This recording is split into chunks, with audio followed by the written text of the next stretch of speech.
A brand new Grand Prix venue, downtown Phoenix, Arizona. I'm Andrew Marriott. With me in the commentary box, John Watson, the winner of the 1982 Detroit Grand Prix, the winner of the 1983 Long Beach Grand Prix. John Watson, a specialist in street circuits. What about this new track, John? Well, Phoenix to me reminds just like Detroit in 82. It's got, well, the canyons we're talking about in Arizona. Today the canyons the drivers are going to race down are canyons of concrete, glass and steel, and that's going to increase the reflected heat on the circuit and on those 26 drivers today. Yes, well, Ayrton Senna on the pole yet again has now broken Jim Clark's record. 34 pole positions from Ayrton Senna. Totally dominant in practice. Can that McLaren train be beaten?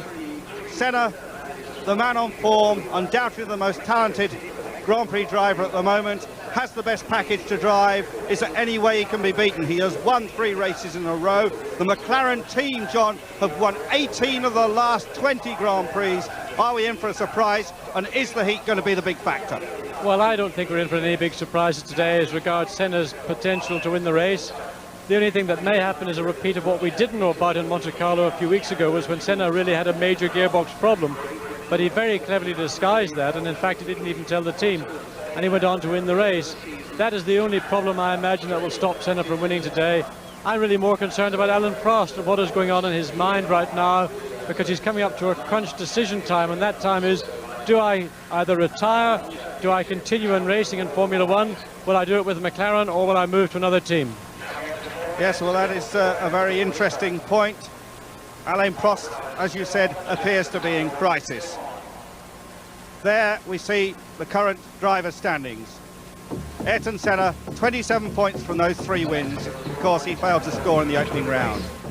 Alain Prost's not that far behind at the moment, 20 points. Third, Nigel Mansell, 9 points from that 1 win. Then Nannini, Alboreto and Patrese. There's the grid then. Senna on the front row, that pole position beating Jim Clark's record, 1 minute 30.108. Alongside him, Alain Prost, over a second slower. Then Nannini, he's crashed in the warm-up this morning. We haven't seen yet if he's actually on the grid, and alongside him, Mansell, the Ferrari, still quick. Will the gearbox hold together? Then a great performance from Martin Brundle, alongside him, one of the new Italian rising stars, Alex Cappi. On row 4, yet another up-and-coming Italian, Stefano Modena. We saw him go so well in Monaco. And Gerhard Berger, Gerhard's there with the Ferrari. Then the man who went so well just a week ago, Michele Alboreto, in the virtually unsponsored Tyrrell. And alongside him, Derek Warwick in the Arrows, and he had a nasty crash in Friday's practice. Row 6, Ivan Capelli, the new March, having problems with its drive shafts, and Philip Alliot in the glorious-sounding Lola Lamborghini. On the 7th row of the grid, Andrea de Cesaris in the Dallara. Can he keep it between the concrete walls? And Riccardo Patrese in the Williams Renault. They're having all kinds of problems with the gearbox and with traction. On row 8, little Pierluigi Martini in the new Minardi, and Thierry Boutsen in the 2nd Williams Renault. Row 9, the homeboy from Phoenix, Arizona, Eddie Cheever. And alongside him, Mauricio Gugelmin in the March. Row 10, he's in there. He pre-qualified Stefan Johansson in the little Onyx, a beautiful new motor car, lovely new team. And Luis Perez Sala in the other new Minardi. Row 11, Jonathan Palmer struggling a little with the Tyrrell, and Nelson Piquet right back towards the back of the grid yet again in Lotus's 400th Grand Prix. On row 12, Nakajima from Japan in his Lotus Judd, and Gabriel Tarquini went so well last weekend in the AGS. On row 13, the new boy from Britain, Johnny Herbert in the Benetton Ford, and Christian Danner took the final spot with the Real Ford. Now let's look at the warm-up. That's significant. John Watson, Ayrton Senna fastest. Nigel Mansell this morning, 2nd fastest. Then Gerhard Berger, Alboreto, Warwick and Modena. Tell us why that's significant. Well, I think it's significant because Senna has 1.4 of a second advantage over the 2 Ferraris. But let's ride here with Ivan Capelli around this new circuit. Quite bumpy. Tell us about it, John. Like all street tracks, and particularly the ones that are made in the States, they use public roads, and they're just really very, very slippery, and they never, ever get cleaned up. And you can see the amount of the lack of grip that the marshal's got. The front wheels are turning in, they're understeering a lot. When he puts power on, he's getting wheel spin traction problems and oversteer. It takes a long time for a street track to clean up, and that is to get a racing line down, get the rubber down on the track. And when you do that, then of course you're left with the non-line part of the circuit. And if you get offline, even by half a car's width, you get onto the dirty part of the track, and that's liable just to grab the car and pull it into the tire wall or those concrete barriers, and that is terminal in terms of being able to continue in the race. A lot of right angle bends here. They're rather samey, aren't they? But the circuit is wide. The circuit is wide. It's a lot wider than, say, Detroit was, which is where they've raced for the last 5-6 years. But of course, all that does is mean that you go into the corners probably a little bit quicker, come out of them a little bit quicker, but they're still as unforgiving as they were in Detroit. And those concrete barriers, each individual barrier weighs 13 tons. So if you hit one of those in a car weighing less than half a ton, I know who's going to come off better.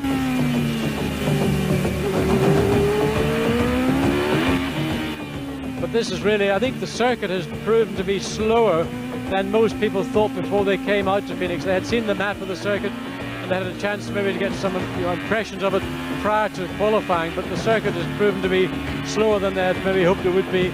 And that's very much the sort of the scenario of American street race tracks. They are not particularly quick.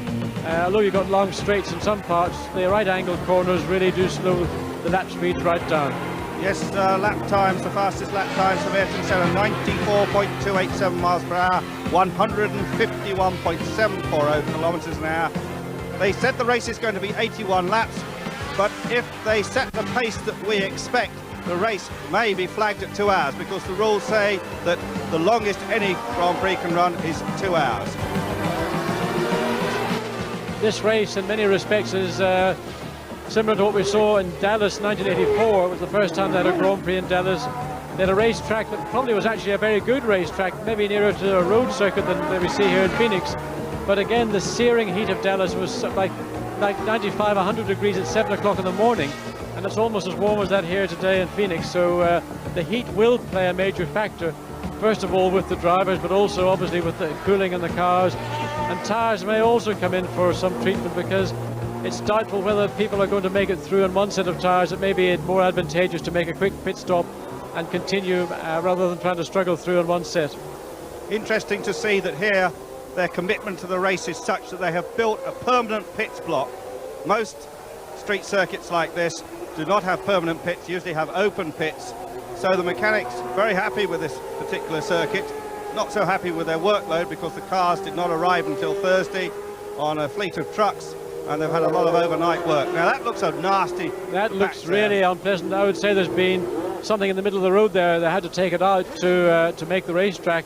But the way it's been covered in cement, I would say that's been breaking up during practice, and it's been covered with cement, and hopefully not to be a problem during the race.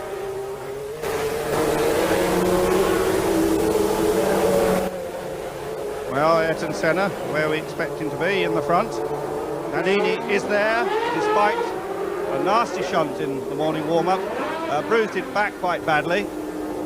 And that would have shaken him up. What would that do to you, having an accident in the morning warm-up? Well, obviously it'll knock your confidence a little bit, but the biggest thing is, of course, you've got to get into a spare car, which probably you haven't had a chance to drive since either maybe Friday or Saturday, and you're never really sure whether the spare car is identical to your race car.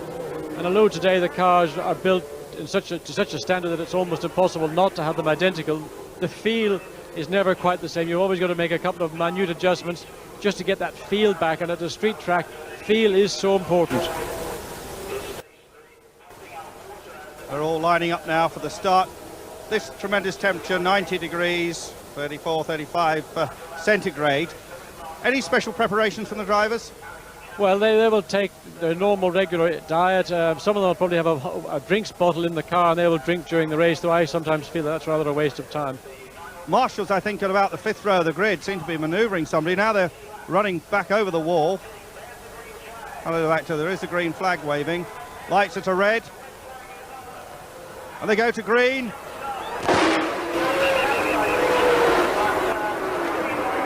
Prost is pulled across the front of Senna, coming down into the first right-hand corner. Senna's gone through. He just outbraked Prost, hit the wrong line, but just outbraked him.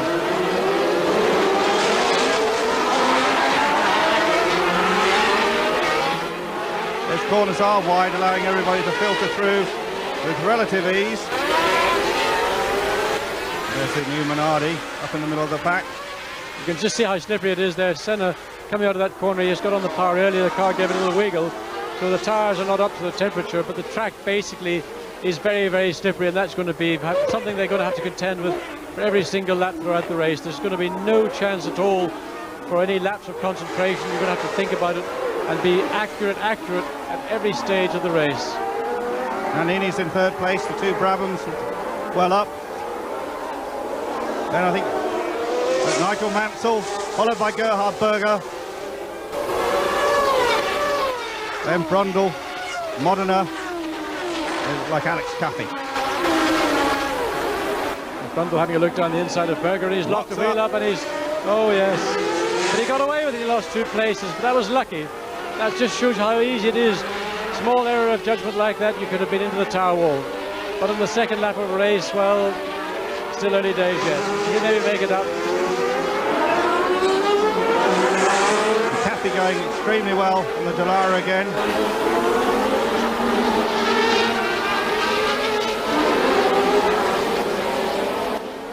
And Gerhard Berger very nearly clipped him on the back wheel. Yes, but he got through, and he was lucky there. That was a blessing for Martin. I think that you don't get too many of those on a day like today. But he's doing it again. Look, he's rushing down the inside. He's just passed, in fact, to Cesaris on the other Dallara. Gus Brabham had an excellent race at Monaco. They're on Pirelli tyres.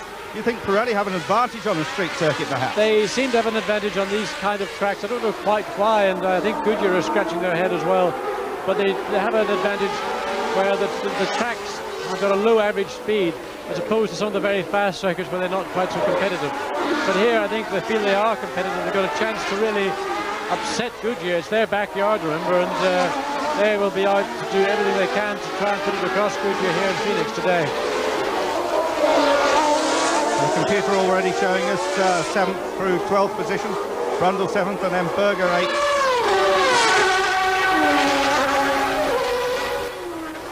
Nannini keeping up with the McLarens well.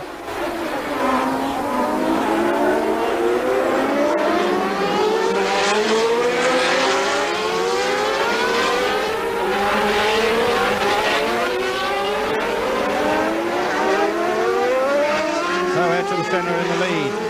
What a surprise. Second, Alain Prost. Third, Nannini.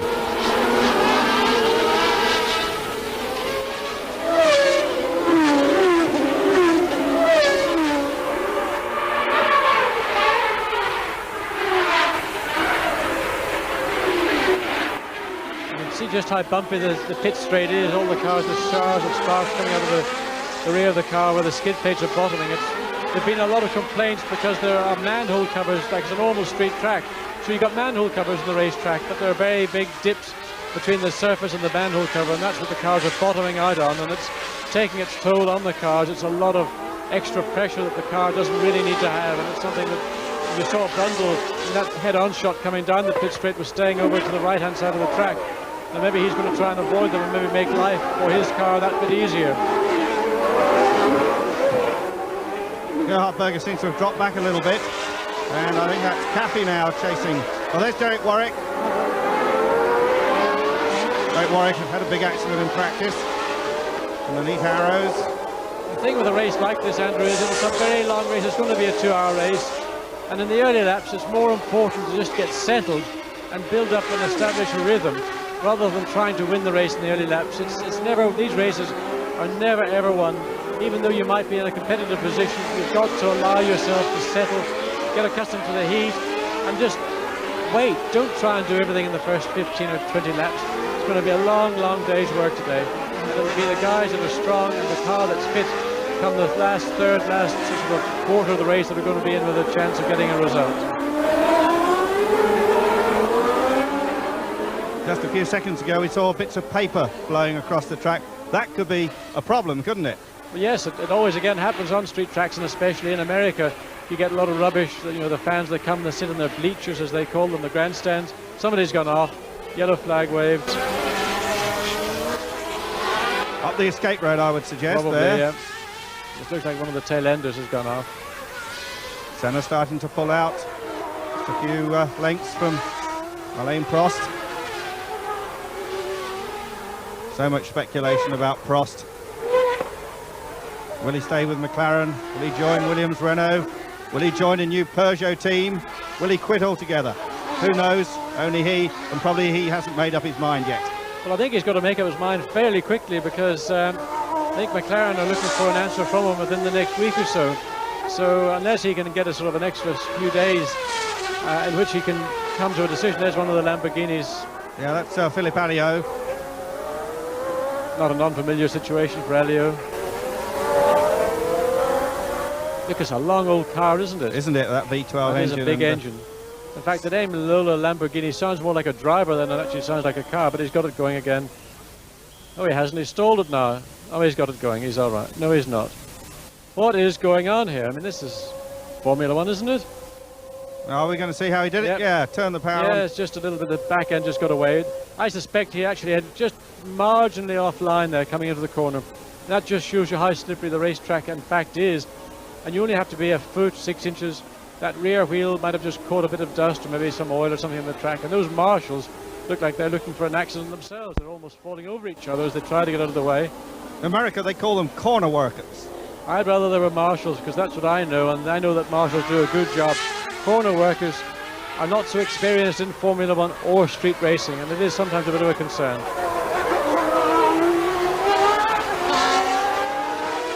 Well, a very familiar sight so far. The two McLarens out front.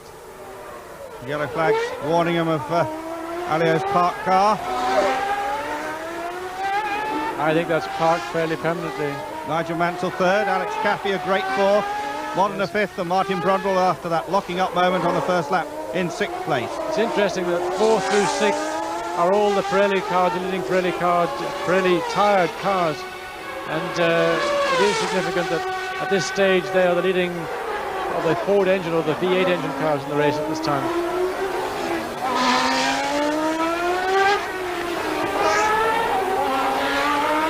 But already Senna's now, I think, decided it's time to stop teasing Alan, and he's beginning to build up a comfortable little lead. And he's got that rhythm. The thing that's so important, as I said earlier, he's already got it. He's into that lovely flowing. Street tracks can be very erratic and very unpleasant places to race, but when you get that rhythm, it becomes just like magic. It becomes easy. You don't know why you're leading a race, or you know why you're leading a race, but it's something that just comes very easily to you, whereas everybody else are struggling with slides, oversteer, understeer, brake pedal problems, overheating, fatigue problems. The Brabham is certainly giving Caffey a hard time. I think we're going to see a shortly a Brabham overtaking at the Lara.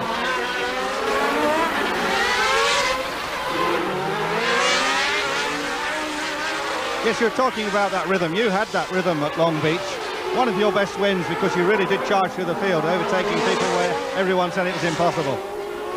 Yes, I did, and I mean, at the time it seemed something to be very, very easy. I didn't think I was doing anything particularly special, but I knew if I got caught behind somebody, such as now in Modena here behind Caffey, that does lose you that little bit of continuity that you really need on a street track. So Modena's now going to struggle probably a little bit more than he would like to do until he can work out the best place where he can pass Caffey. There'll be some part of the track where he's got an advantage over Caffey, and he's got to really capitalize on that. Maybe it's going to be in the straight. He's having a look, but if he can, no, it's not. There's a part of the track where he has an advantage, and I would suggest that he should just try to work on that part of the track. Watch Caffey. Maybe he'll make a mistake. Maybe he'll slide somewhere. Then use that advantage, that disadvantage to your advantage. But in the meantime, sitting behind somebody so close really is no good thing. All it will do is put extra pressure on you and on your car, and it's not really giving Caffey a very hard time. A lot of heat here. Do they put extra radiators on, or bigger radiators? Now he's going through. He's got. This is the part of the track where he probably has got a slightly better. He's quicker onto the straight, and he used it to his best advantage, and he's dived down the inside. Nice, clean overtaking maneuver. We're now going to see if Martin Brundle can follow through in the second of the two Brabhams. Well, Martin's right there in front of Gerhard Berger. If Martin hadn't been maybe a little bit too impatient in the early laps, he would have been probably not where Martin is. But that's street racing.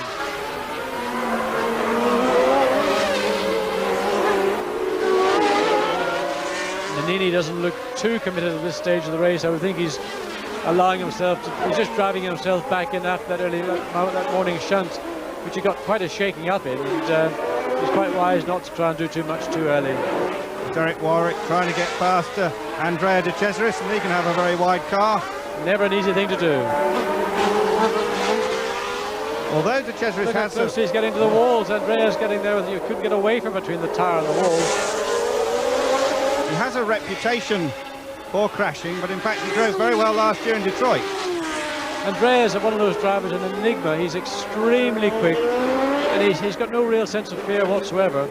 He's had more accidents, I think, than the entire field together, yet he always manages to keep a drive and is still quite capable of being very, very quick.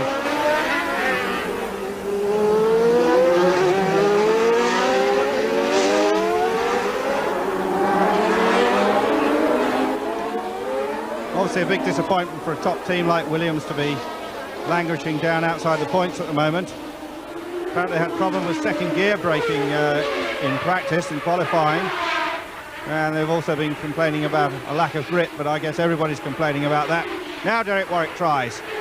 He just doesn't quite have the speed on the straight to get past each other. He's right on his gearbox just as they come up to the braking, but he's never quite far enough forward, or he's not maybe himself confident enough to take a chance and dive down the inside.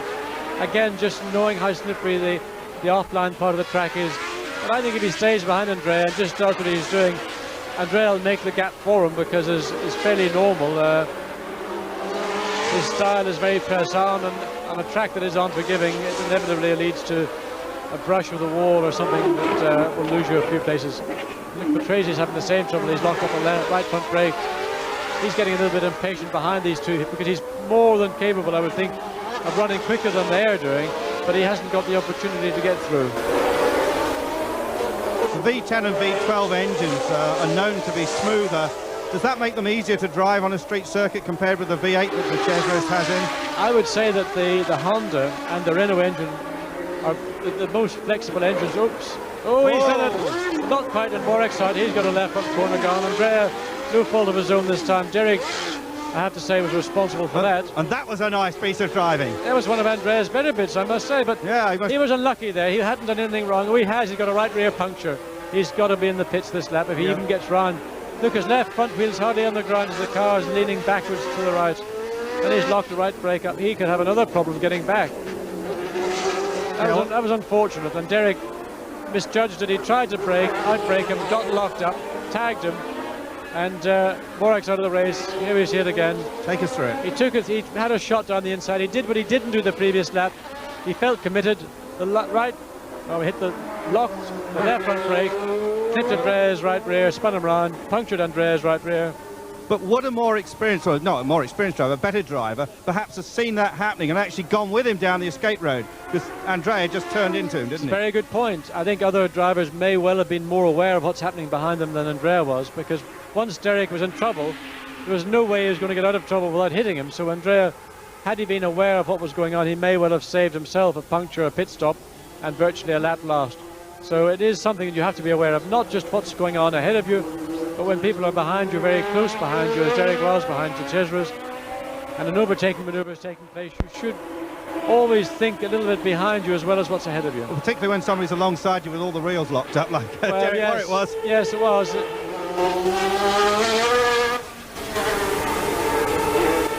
So we're on lap number 10 here at boiling hot Phoenix, Arizona.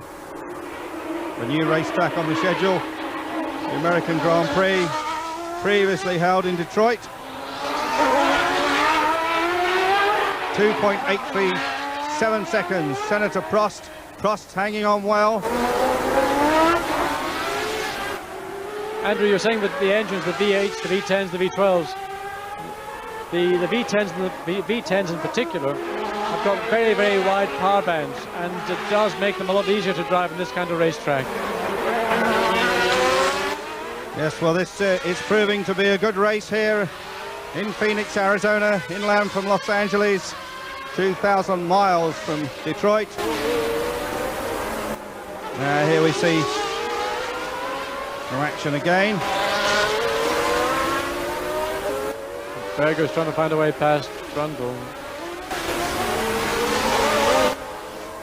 Yeah, that was a replay. Now we're back in real time.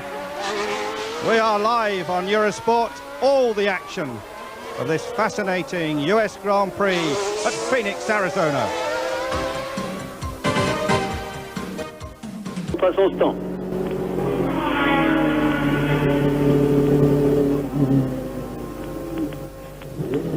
Il rentre bien lentement. Non, je crois qu'il fait signe que...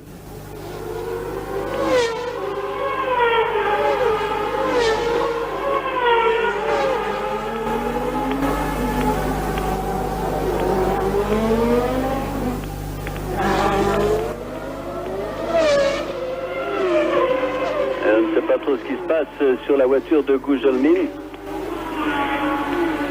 qui est de toute façon très attardé. Il est 24e et dernier, puisque Warwick et Alliot sont éliminés. Alboreto est 9e maintenant.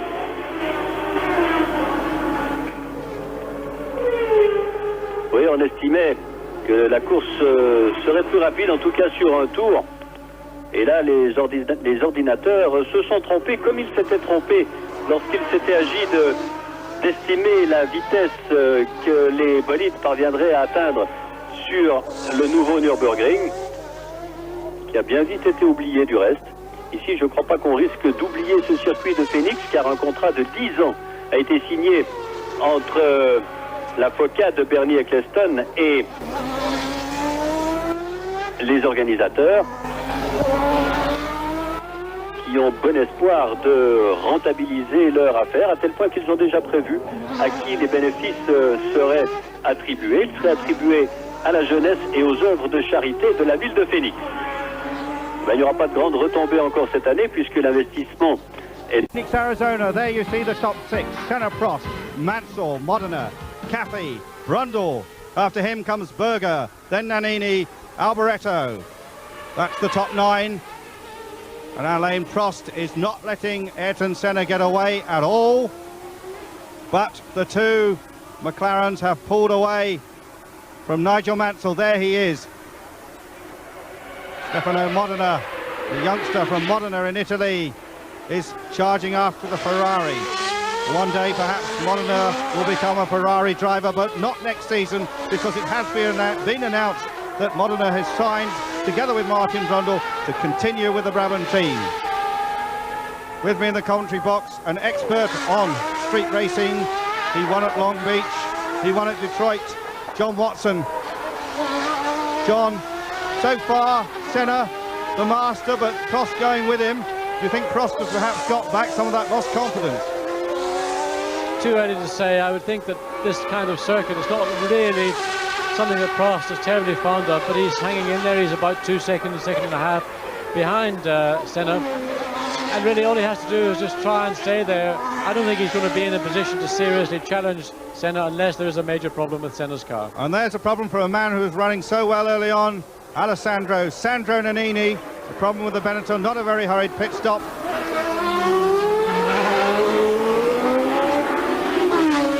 They just change the tyres these days as a matter of they just change them because whatever the problem may be in the car, if you go out in fresh tyres, at least the car is going to be competitive. But I think the problem may well be more terminal than the speed he came in, and it wasn't a normal regular tyre pit stop.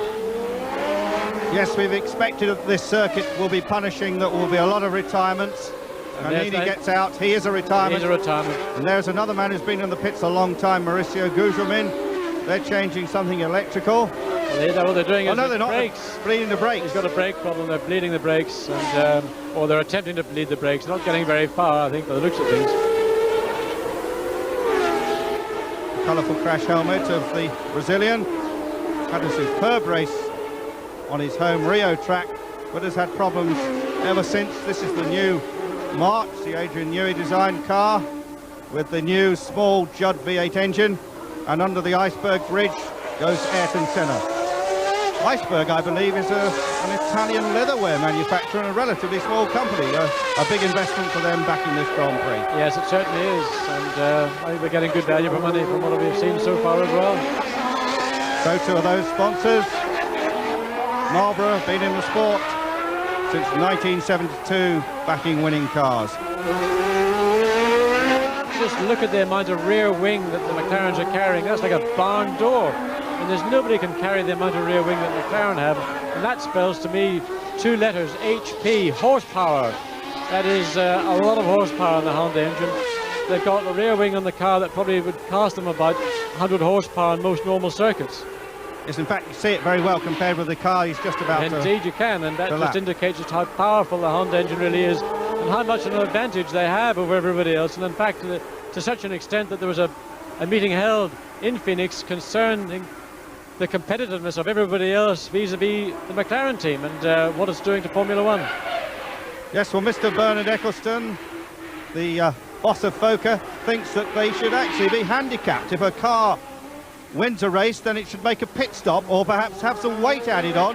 If it wins 3 races in a row, it should make 3 pit stops. To me, that's false. Obviously, the McLaren domination has been going on. We said 18 races out of the last 20 they've won. It will end, and I believe that the rules are the same for everyone, and these sort of handicaps shouldn't be put into the show. It is a sport. Okay, it's show business as well, but that to me is false and unfair on the driver. Well, to me, Andrew, you've said an awful lot there. I think Bernie Eccleston was being a little bit whimsical. He is very, very good at flying kites, and he comes up with some of the most incredible ideas, the most unheard of suggestions, and out of that you get discussion, and out of that discussion then you get decisions. And this is just another one of his, let's say, kite flying exercises. I believe it is. Yes, well, he is a brilliantly clever tactician, Bernie, and well, he's brought Grand Prix racing to the fantastic show it is today. I think perhaps he's just basically stirring it up a little bit and making sure he gets a bit of press coverage. One of the things that Bernie has done, in fact, is got in-car cameras. And we're looking at a car here, the March of Capelli. It's got an in-car camera, but we're looking at the car and the camera. We're not looking at the racetrack. There we are now. What happened? This is the view. This is the view that Mr. Capelli is getting of this very, very demanding Phoenix racetrack. Just watch his hands. See the amount of vibration that is going through his hands. That's an indication of what it's like. Now, you're going to see this half a lap if you're lucky. This guy's going to have to do this for 2 hours. You can hear the amount of throttle. He's having to be very, very gentle with the throttle. He's not able to give full throttle all the time because the circuit and the amount of grip that's available is quite low. Behind him we've got Cheever, and in fact behind Cheever we've got Stefan Johansson in the new Monotronic, which is coming through the field better and better every event. And it's good to see this small team, they're based down in Littlehampton and West Sussex, that they're getting their act together. They got 1 car in this race. The second race they've got into. Hopefully come Canada they might be able to get 2 in the race with Bertrand Gachot, the Belgian protege of whoever, Jackie Ickx, Thierry Boutsen. All these Belgian drivers are proteges of Jackie Ickx anyway. So there in the middle of the picture, in the US F&G car, number 10, that's Eddie Cheever. Originally born in Phoenix, Arizona, moved to Rome when I think he was 5 years old. They call him American. He's totally bilingual. He speaks fluent Italian. His brother Ross doing very well in the Japanese Formula 3000 Championship. And Eddie Cheever, perhaps the tallest driver in Grand Prix racing, having quite a job fitting into that chassis. They've had to modify the very small monocoque for him. In fact, Eddie's not at all comfortable in this car. It was built around a driver about 4 inches shorter than he is, although he did have a proper fitting in the car before they actually committed themselves to the carbon fibre. But all that said, he's not comfortable in the car. And I think a lot of his performance this year, which has been down by his normal standard, is really as a result of not being comfortable and able to drive a car with the freedom that you need to do. And I think until the Arrows can find another few more square inches for Cheever, we're not going to see much out of him this year. Yes, over 100 Grand Prix, Eddie Cheever, never won one, had a handful of second places. He was second to me in Detroit in '82, in fact. He was indeed. And raced with you at Jaguar last season. There we see Van Capelli again. Bumpy through that one. It's very, very bumpy indeed. not that much deflection from the suspension, running very stiff front springs. These cars have got no suspension movement at all, even on a street track like this where you want a car that really is as pliable and compliant as possible. The cars run so low to the ground, they've got to run them very, very stiff, and of course the penalty is the car skims like a stone over water. It just sort of skims and bumps and hops its way around the racetrack. See a little aerial on there. That is not transmitting these pictures, is it? That is transmitting other information to the pits. Yes, that's the two-way radio the driver has with the pits, and if there's a problem or the pits want to talk to the driver, that's how they communicate. Although they still have a visual communication from the pit straight, that's only available on the pit straight. So if the driver fancies a pit stop, needs new tyres, or he's got a mechanical problem, he can radio in and say, look, I'm coming in, this is wrong, and they've got a few seconds time to prepare for that forthcoming pit stop. Well, that's a good battle there for about 10th place in the race. Yes, I think that I'd like to see Johansson being able to get past Cheever and then having a go at Capelli. I think that would be an interesting little scenario. At least we might see some motor racing. We've got the benefit of the camera, but we're not really seeing its full benefit, which is having a close race with another car. Now the vision of the camera is almost blurred there with it bumping around. Is the driver the same, or can he see clearly? Driver's eyes do get knocked about in the old sockets, and although by the time you get to the race you become used to it. The worst effect, in fact, that you get on a street track like this is sort of a speed effect. You get sort of a speed blindness where you feel like you're going down a very, very narrow alley at high speed, and the walls on the other side are passing, and you get a funny visual effect. But that, plus your eyeballs being rocked around, gradually you become accustomed to, and at this stage of the weekend, if you haven't got adjusted to it, well, then you ain't going to be adjusted for the rest of the race. Well, we're on lap 18 of the scheduled 81. There's Capelli in front of Eddie Cheever, and then Stefan Johansson.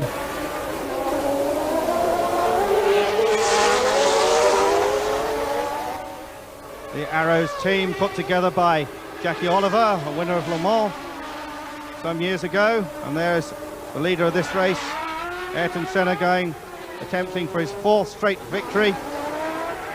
And a little twitch on. Just looking at the rear of the car, it seems the way the car is set up, looking at the rear wheels, they were looking very perpendicular. In other words, they're very upright, where normally in a street track you expect to see the rear wheels angled in a lot at the top, which is a way of improving the traction, but he seems to have gone away from that. Going past one of the new Minardis. Yeah, this is Luis Sala. Only Spaniard in Grand Prix racing. He goes close to the wall. He went closer to the wall than he wanted there. He would pass Sala, and he was slightly offline, again getting onto the dirty part of the track. And just that moment of it, that second off the line, the tyres get impregnated with the dust and dirt, and you suddenly lose grip. And you saw what happened to Senna. I mean, he was in control, but it would be very easy just to marginally kiss the wall. You have to be on your guard at all times in this race. If you touch the wall, is that the end, or if you're lucky, can you carry on? Well, if you're lucky, you can carry on. It's just the angle. If you kiss the wall with the wheel more or less flat against the wall, you can probably carry on. But anything like an angle that's going to break a suspension, and that's going to be your race over for the day. And there's Prost. Prost can stay with McLaren next year if he wants to. Ron Dennis has offered him a contract for next year. And Senna now has pulled away from Prost. My view about the situation with Alain Prost and McLaren is that Alain will continue racing next year, but I just don't see how he can continue to stay with McLaren with a teammate who's absolutely just destroying him. But I think he's still capable of winning races and still winning a championship. But I believe he will have to move to another team, maybe Williams with the Renault engine, possibly Ferrari, but I think that's unlikely.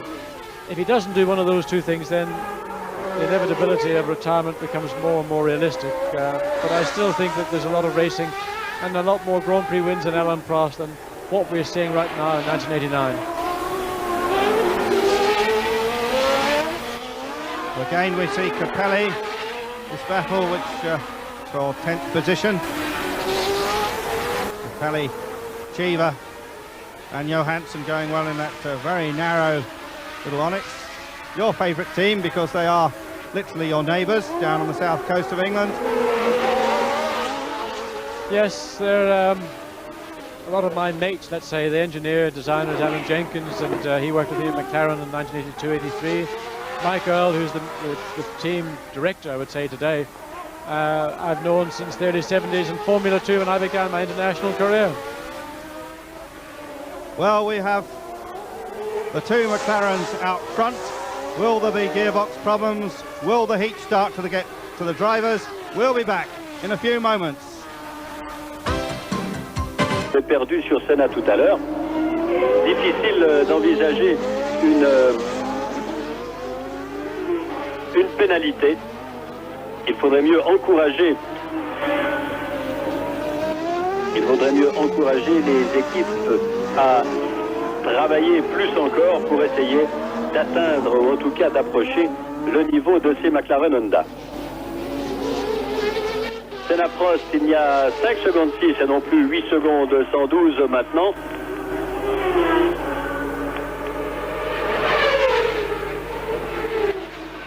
Et puisque je faisais allusion tout à l'heure au football, je préciserai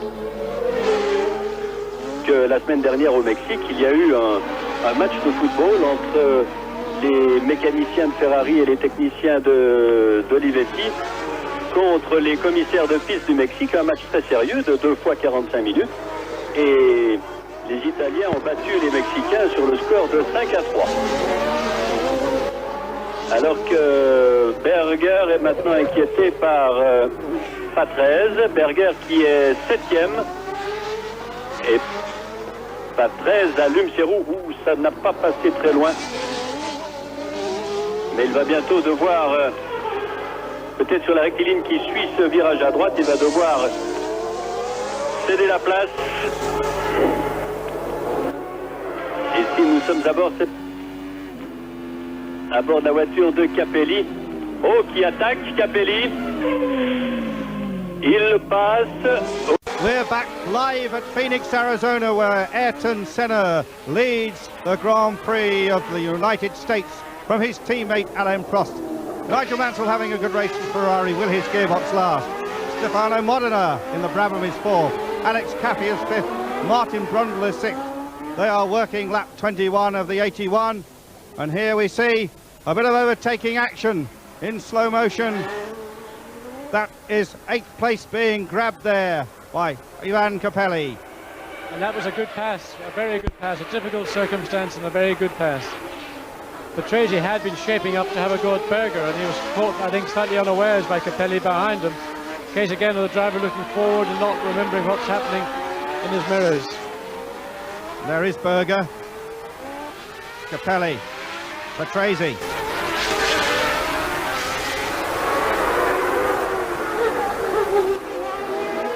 Colin Patrese still the local man from Phoenix, Arizona. And then Stefan Johansson in the Onyx. And that is a motor race. Meanwhile, Ayrton Senna is starting to pull away from the little Frenchman Prost, the professor. There are 8 seconds between the pair of them.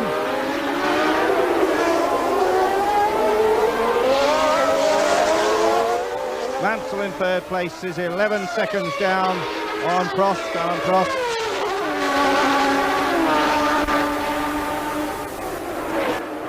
Very hard work, quite a sweat. John Watson and some of the drivers using a special device to cool themselves down. Yes, a number of years ago, and a device known as a cool hat. And that's a skull cap with lots of fine piping through it, connected to a refrigerating unit in the car, a pump, and the driver is able to use that as an off-on switch, and if he gets too hot, particularly in the old head department, wearing a balaclava helmet, a very tight-fitting full face helmet, by keeping the head cool, it helps keep the rest of your body cool, and therefore your concentration and your physical condition is higher. So I'd imagine today, most of the drivers are either wearing the hat, the skull cap, or maybe 1 or 2 of them are wearing a full cool suit, which is a complete vest. Similarly, but the trouble with the full suit is it requires a bigger a bucket of water, basically, and therefore the weight and where you fit it into the car. I don't know, the cars are so small these days anyway. So I'd imagine the head cap is the thing most of them are using. We got a very good picture there, close-up of Ayrton Senna. you can see his tyres and you can read those tyres. They look in good condition to me, but you're so much more experienced on these things. Yes, Senna's learning a lot. I mean, he's not rushing away literally at the start of every race. He's very, very carefully planning what he wants to do. He allows himself in the early laps to use the car but not use the tyre, and the tyres look absolutely perfect. There's not a mark on them. They do lose quite a lot of rubber. In fact, we just saw a little chunk come off, didn't we? Well, that rubber was probably rubber lying on the track, and that's just a bit of rubber that got thrown up. It didn't come off his tyres. But you do sometimes get build-up of rubber over the course of the race and the practicing.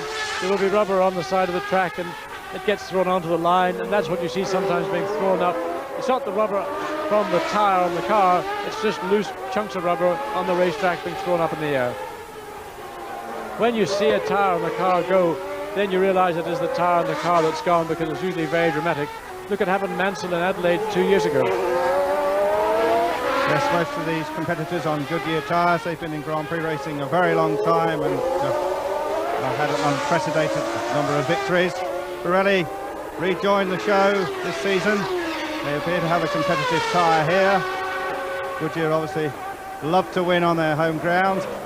And who can stop this man? Ayrton Senna da Silva, his full title, from Sao Paulo, Brazil. You know, Andrew, if it wasn't for McLaren, we're talking about this tyre competition, if it wasn't for McLaren, in Monaco, Pirelli would have won. And the strength that Goodyear have really is with the McLaren team, because on a street track like here in Phoenix today, the Pirelli cars are very competitive. Cafe, Modena and Brundle. So they're in a very, very strong position. And if it weren't for these two cars, these two Honda McLarens, Pirelli could well be in with a shot of winning the race. Yes, well, he zapped past the Real, the German Real, with the Ford engine of Christian Danner. A blue flag telling the next man about to be lapped, but he has Alain Prost. Ayrton Senna chasing hard after him. Senna's just coming up to Gougelman, and you see Senna wasn't very happy here with Danner. He gives him a little signal. I'm not quite sure what it was. I don't think that wasn't a thank you. That was something a little bit more blunt, I would say.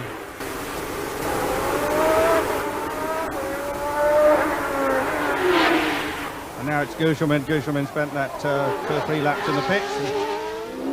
There you see, just yes. Don't run into the back of him, for goodness sake. I know you and Senna are the best mates, but he would not appreciate you running into the back of him right now. Yes, they used to share a house together. Yes, in fact, Gougelman appears to be catching Senna. You wouldn't believe it, but he actually caught up to him in that short spot of straight. Certainly hanging on well. Gougelman's got nothing to lose, of course, at this stage in the race. He's been in the pits for 3 or 4 laps, and he's just now going through the formality of competing the race. And he'll have fresh tyres on as well. He will. Now we've got Nelson Piquet and Satoru Nakajima together near the back of the field. Dear, with Boutsen and Palmer tripping over each other. I don't know whether Boutsen is the one that's got the problem. He's let them all go through. He must obviously have a problem. He wouldn't have let them go through so easily. Boutsen is not one of the easier people to pass on the track. He believes every part of the racetrack he's entitled to be there. If you want past him, you find your own way. Well, a great world champion racing together with Japan's best driver, probably. But really, Nelson Piquet should be a long way ahead of Nakajima. Rumour circulating says that Lotus have heard from Camel that they may not be continuing with their sponsorship next year. Well, I frankly wouldn't be at all surprised. They've been very supportive to the team for 3 years now, and they have not had a great deal from it, other than the days when Senna in '87 was driving for the team. Since Piquet's been there, the results have been disappointing. And Senna, or Piquet I should say, has not been a cheap commodity as well. Yes, well that rumour drew a straight-faced no comment from Camel PR man Tony Jardine this morning. Probably the first he's heard of it, in fact, Andrew. Very often the PR men in these deals don't hear it until they've heard it on TV or from somebody else. Get the feeling that Jonathan Palmer's been held up a little bit there. I would think that Jonathan Palmer's getting quite frustrated, because those 2 cars ahead of him are all racing for position, and they're not about to let him go through easily. Looks like Palmer hasn't got quite the speed in the straight he needs to get past, and that's about the only place he's going to get a clean shot at doing it. He catches up under braking, but he's never getting the clearest chance in these slow first, second gear corners.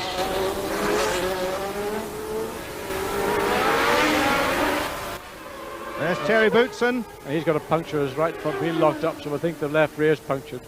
Clipped the wall perhaps. Could have been. Slow pit stop, that's for sure. There's the Karen Williams Renault. That's really, really slow. Well, even time to take a photograph. That's very interesting. And a nice start though. Yeah, yes. Very impressive. Very impressive from last place but one, I think. Unfortunately, he rejoins just as Modena and Cafe come through.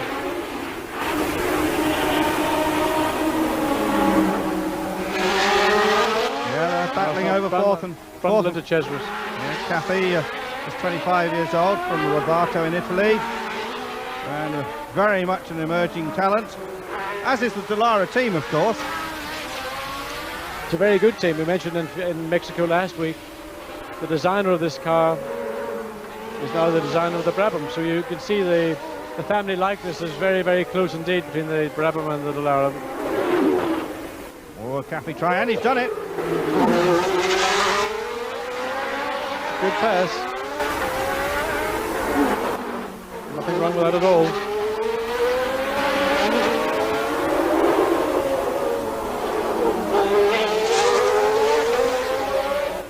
So the top six now, Senna and Prost, of course, then Mansell.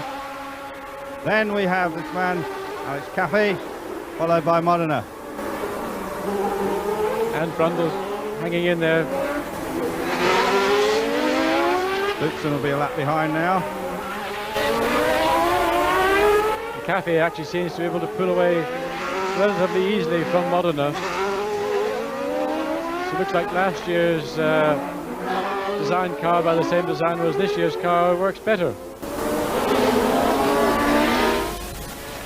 Gugelman back in the pits again, and I would say this is the last time he's in the pits. He's not going to be going back out again. That looks like the end of the day for Maurizio Gugelman.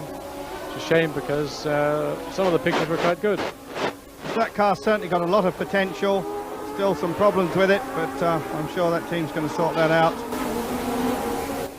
The car is still really very new, and although Capelli had a great race in Mexico, probably the street tracks are not really where it's going to be shown at its best. It is a high downforce car, and somewhere like Silverstone, the British Grand Prix, or even Paul Ricard, in 3 weeks' time, it really will come into its own there. Now Senna about to lap Gabriele Tarquini, not having such a good race this week. Her performance last weekend.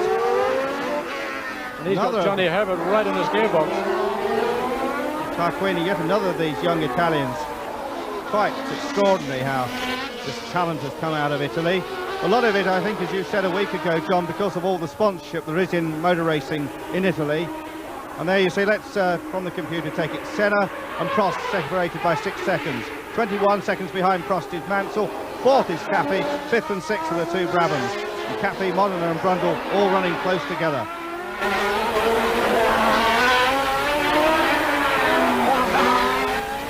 This is lap 28, and it looks as if the race is going to go the full 2 hours.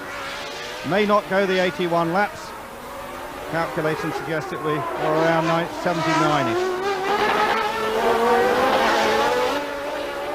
There's a little misfire from Senna's car as he accelerated out of the corner. Whether he was on the limiter or whether that is a problem, we have to wait and see. Yes, you hear it. You hear it? You say the rev limiter. Just explain how that works. Okay, the engine has got a maximum RPM, maximum rev limit. And when the car reaches that limit, there's an electronic cutout which stops it going any higher in revs and therefore damaging the engine. But he seems to be on the limiter an awful lot, or else he's got a misfiring problem. Because every corner he's been coming out of, you've heard it. And in fact, I would say there is a problem with Senna's car. It does appear to have some form of misfire. Yes, you can hear it again. It's popping and banging a lot, isn't it? Yep. I don't think that's normal, and I don't think he's using the rev limiter because it's coming in the part of a corner where it shouldn't be appearing. And here yet again, it sounds to me like there's an electronic problem. Brundle had a similar thing in Monaco when he had such a wonderful race, and it turned out to be nothing more than a flat battery. Now maybe Senna has got a similar problem. We have to wait. And now we saw Prost, so Prost is still, He's got those two men to get past, but he can see Senna now. Yes, he's definitely closer than 8 seconds now. Senna will have to drive really hard to try and overcome this. Presumably the Honda pit will know, the McLaren pit will already know there's a problem, because that car is transmitting signals back to the pits, and the Honda engineers will be able to monitor it. Well, they'll know all about it, and more to the point, Senna will most certainly know about it, because that kind of problem, if it's noticeable to us, listening to it at the racetrack, it's certainly going to be felt in the car, and that would be very disappointing indeed for Senna if it's a problem that means a quick pit stop, because it could not, may well be that it will not be a quick pit stop. Prost has got to get round Tarquini.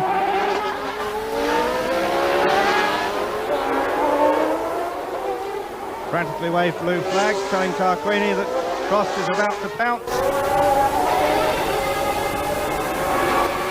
Well, a good rooftop view from those spectators as they see Senna struggling with this problem.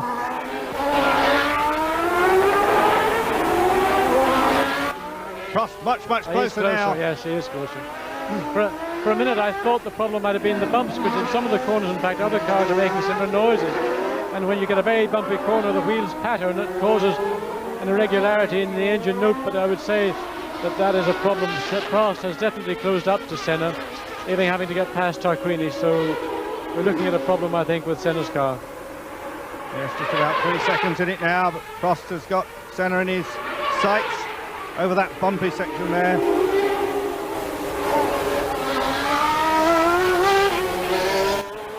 You hear that Prost's car sounds a lot cleaner over those same sections of circuit than Senna's car does, which is a further indication that there is a problem with Senna.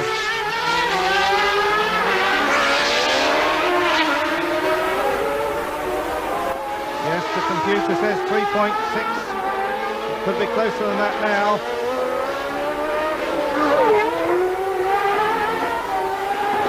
Bumping through that left-hander.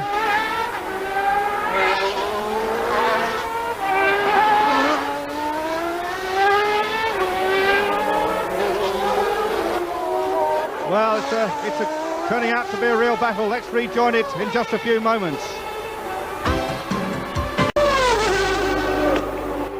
Madame la Prost, qui, je vous disais la semaine dernière, est en pleine cogitation intérieure. Que doit-il faire? Ici, arrêt de Mansell. Ce sera l'abandon pour Mansell.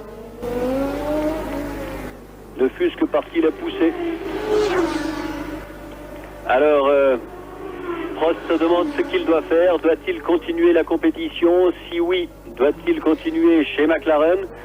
Ron Dennis exige de sa part une réponse pour le 18 juin, c'est-à-dire une semaine après le Grand Prix du Canada. Et Prost a d'autres soucis du reste. Après les reproches qu'il a formulés à l'endroit de Senna, il était dimanche dernier très fâché, non plus contre Senna, mais contre Honda. Il disait qu'il ne comprenait pas la façon dont il n'arrivait pas à passer Senna à l'aspiration.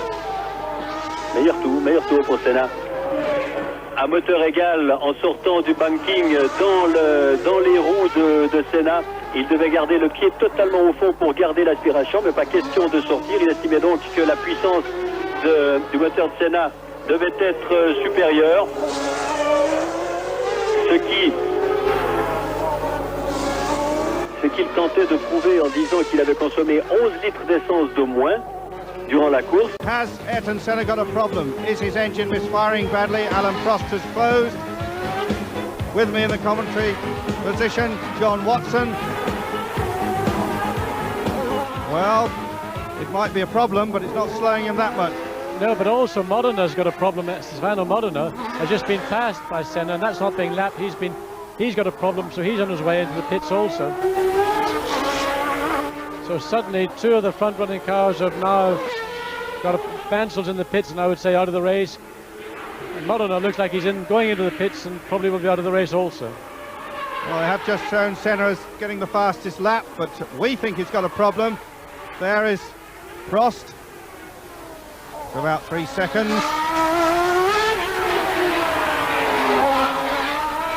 Maybe Senna, the wily campaigner that he is able to drive round the problem. Well, he did this, of course, so successfully in Monaco when he had a gearbox problem, and he managed to disguise it in such a way that he got away with it and he won the race. And that was very, very, just a masterful piece of driving on his part. But he does seem to be pulling away again, but there was something distinctly odd with his car. We could hear it here, and but it seems to have cleared up. Maybe it was something, a loose connection or a connection that wasn't earthing properly. But whatever it is, it seems not to be slowing him down to the extent it appeared to do that last few laps. And he's back in the race. Very significant too, the performance of Pirelli tyres here, with third, fourth and fifth place men on the rubber. Now the McLarens, the Marlboro McLarens, about to lap the Camel Lotuses. See Prost is coming into the corner there on braking. He got a slightly out of line. So he's not just cruising, he is actually trying to get on with the program. And he may well have been aware that he was catching Senna quicker than he had anticipated to do. And the result is we're seeing him now pushing a little bit harder than he had done maybe in the earlier laps of the race. Yes, going very close to the walls. Ayrton Senna. 4 seconds, the computer shows now, between Senna and Prost.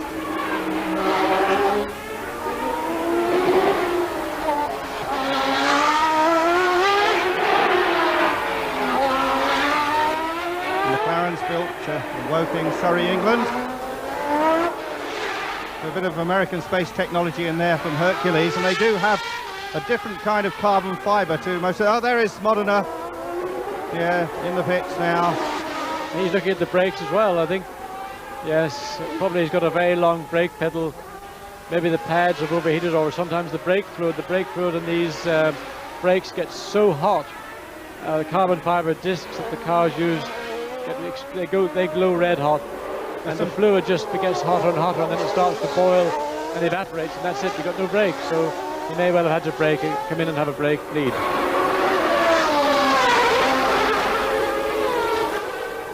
The two McLarens are definitely closer now, and Prost has got the fastest lap. Alan Prost on the charge. In between the pair of them, Nelson Piquet has just been lapped by Ayrton Senna. There's Riccardo Patrese. Jerry Boots and the other Williams Renault has paid a long trip to the pits. Senna did get held up that one lap behind Piquet, and that may have accounted for some of the loss of his lead over Prost. We'll see how quickly Prost can get past Piquet, because Senna didn't really get past with the ease I would anticipate with the kind of power he has. Look, see Prost, there we are. Prost is right up with Senna. Yes, we have a great race on our hands here in Phoenix, Arizona. This race turning out to be something of a surprise. Alan Prost answering all his critics the way he knows best, behind the wheel of a racing car. Well, we haven't heard that popping and banging from Senna. No, but I'm not sure that Senna would let the situation arise. Prost just doesn't take 2 or 3 seconds out of one lap on Senna, and I'm sure the problem that he hasn't gone away. Of course, Prost, having got the sense, is all fired up to do something about it. Let's wait and see them coming onto the pit straight, because I'm sure at the start of the next lap we're going to see Prost taking a shot at Senna down the inside into the right-hand turn into First Street, as they call it. First corner is called First Street. Nick is giving him the thumbs up with a go past me, I'm in trouble. And he's going through. He's going through, yeah. Clean, tidy, he's done it.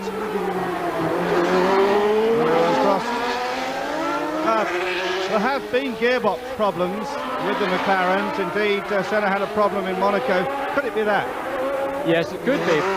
But I still feel that the problem is probably more of an electrical or a fuel problem. If he had a gearbox problem, I don't know how much it would affect him. It wouldn't have been as rapid. Where he's into the pits now. Let's have a look and see what happens when he comes in. And that's a special camera. I believe it's on one of the overalls, on the hat of one of the mechanics, I'm told. That's a great shot. It's a great shot when it's not breaking up like that. Here we go, taking off the nose. Brakes, do you think? They're taking off the nose? Yes. Let's just see. They've got to take the nose off to take the top body section off, but I suspect it could be a battery, as we saw with Brundle in Monaco, or else the computer. These cars run a computer that controls what happens to the fuel and the air that goes into the mixture of the engine, that controls the spark to the engine, and that sometimes does give trouble, and it could be that they're going to change. And that special camera playing up, but there is Senna. With a nice cold towel in the back of his neck too. Senna is not going to make it 4 in a row, that is for certain. Well, if he does, he'll be absolutely brilliant and he'll win the World Championship. But I don't think he is. I think this is a problem that was not anticipated. I don't even believe that McLaren could have been... One mechanic just running the front wheel round. What's that about? Well, that's to stop the red-hot discs and the pads getting glazed, because the brakes and discs are so hot. If they're kept static, you can see holes in the tyres, but that may be just pickup from coming in slowly. They haven't changed the tyres on that car. Oh, that looks like blisters, doesn't it, John? It does look like a blister. No, it's not. It's actually it's marks. It's just the tyres being so hot, but those are marks. Those will clear up on the tyre when the car goes back out on the track. Michael Mansell going again. That's a bit of a surprise. We thought his problem was terminal. Just over the weekend, one of the Ferrari hierarchy was very, very critical indeed of Nigel Mansell and John Barnard. Mansell, he said, isn't willing to test enough. In the good old days when Nicky Lauda was with him, he would have tested daytime, nighttime, every day, and he could complaining about Mansell not being willing to test enough. And John Barnard, the designer of the car, that this gearbox problem, that it's not satisfactory, that it's not being cured, and he is very, very unhappy. And there's a lot of politics right now within Fiat, who own Ferrari, and within the team itself. Well, looks as if they sorted that McLaren out. But Senna, after a stop like that, unlikely to even be in the points. But as you said earlier on, it is a long race. But we're about a third of the way through the race now, and I don't think it's possible to make up the kind of time lost in the pits that Senna's lost. He's gone back out again. That's about a lap and a half, I think he's been in the pits. Yes, sir. But it must have been something electrical, more than likely the computer. And of course, when that type of problem happens, it's a long pit stop. To get all the bodywork off itself takes about 30 seconds.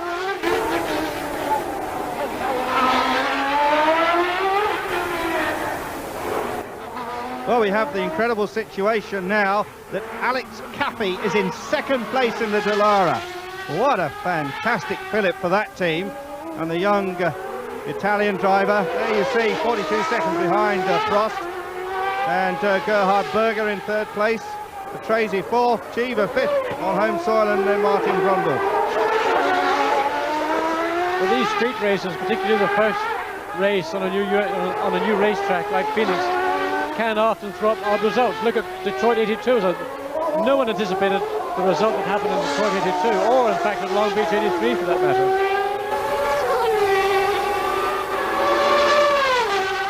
Yes, well, Caffey very happy with this Dallara team. Had to pre-qualify, of course. You won't have to do that after the British Grand Prix when they redo the system and take into account the first half of the 89 season. Well, that's the theory of it, Andrew. The problem is that some of the people that may have to drop down and pre-qualify may not be very keen on it, because they haven't had to do that type of thing ever. So whether the regulations will stand as they're written, or whether they may be reinterpreted, which is quite a normal thing in Formula One, we will wait and see. But certainly it's, I think, criminal that a driver like Caffey should have had to pre-qualify in the first place. When the Cesaris joined the team, he joined on the basis that he could bring additional funds to the team, and therefore he would be the one that wouldn't have to pre-qualify. And poor Alex Caffey, who really is the driver that should have been given the free ticket into the qualifying, has had to do the pre-qualifying. And fortunately, I think after the British Grand Prix, that situation will be redressed, and he will be able to go into qualifying proper without this lottery of pre-qualifying, which can catch anybody out. And as you said, the people that have to pre-qualify have never been in that position before. Of course, Lotus have no points this season. Well, I mean, I think that's going to be one of the more interesting aspects of the juggling of who will and who won't have to pre-qualify. I think Ligier are another team in that situation. Two major teams but more to the point, two teams who are very heavily sponsored by international tobacco companies. Yes, well, Ligier got neither of their drivers in this race. Rennie the Road Hog, as the one British national paper calls him. Mansell out. Yeah. But the very talented Oliver Griard didn't get in, and that was a bit of a close call for Nigel Mansell cruising there. That is always a problem in street circuit, isn't it? That it's difficult to get out of the way. Yeah. Mansell probably got a gearbox problem there. He's revving the engine, but there's not much drive. So I think we have to assume yet again that this semi-automatic gearbox has let the car down. Basically, the car is very, very good. It's very competitive. Even the V12 engine, which is not considered, and that's a very, oh, don't do that, Nigel, please. You haven't got enough speed to get across the racetrack. Just stay where you are. The guys will get to know quickly enough that you're placed there. Yep. Well, there you see it live on Eurosport. No highlights package. This is the real thing. It's happening now. Nigel Mansell climbing out of the car. Another unhappy race for him. At least he can look back on that great victory in Brazil. And he may have to be looking back on that for a few races yet until they sort that gearbox out. No pressure on Alain Prost now. No, I think the race is very much for him to drive as he chooses. And really, it's only going to be something mechanical, I suspect, that could take the race away from Prost. But it's still, we're not near half distance as yet. So there's still a lot of motor racing left. But with the kind of reliability we are accustomed to seeing from McLaren, one has to assume that Prost has now got a relatively easy job in hand, and all he will do is cruise, let's say, back to the finish and take the first victory for him in 1989. Quite a sprinter, Nigel Mansell. Vault over the wall. Didn't do a bad job there. I reckon he'll be playing a game of golf inside about an hour. On his left-hand side, you'll see an umbilical cord hanging out of him. That is part of probably his crew hat or his crew suit. That's the pipe that attaches to the refrigeration unit, which hopefully will keep him from getting percolated, let's say, on a day like this in Phoenix. Yes, Nigel's comments about Phoenix in the press 3 or 4 days ago was that it had some very nice golf courses, and they were rather better than the racetrack itself. Nigel absolutely mad keen about his golf, played in a couple of professional tournaments. I think that might have gone somewhat noticed by the Ferrari hierarchy, that maybe golf is too big an interest. That's why there was some provocation in the comments made by them that he wasn't prepared to test as much as they would like him to do. So, here we have an exciting, exhilarating Phoenix Grand Prix. Alain Prost leads, Alex Cappy in a sensational second place, and Martin Brundle from Britain is third. We'll be back in a few moments. Senna toujours 14e avec 22 secondes de retard sur De Cesaris. Il a une lourde tâche qui l'attend, Ayrton Senna.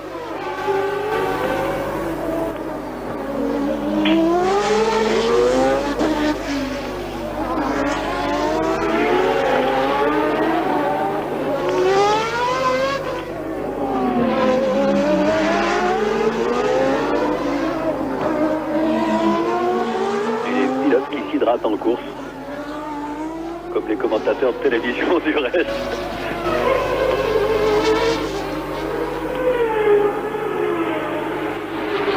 La température est intense. Maintenant, il est ici 3h moins le quart à Phoenix.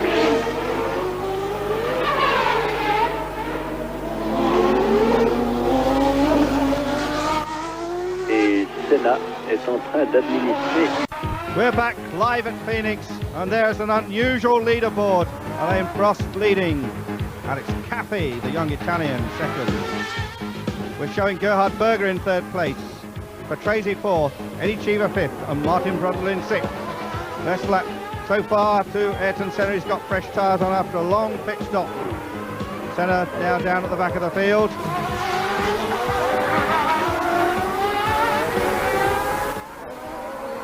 Here we are at Phoenix, just about half distance. This race should go the full 2 hours. A very flat circuit in Rattlesnake Country here. Not the only racetrack in Phoenix. In fact, there is an oval track which usually hosts the opening round of the PPG IndyCar World Series.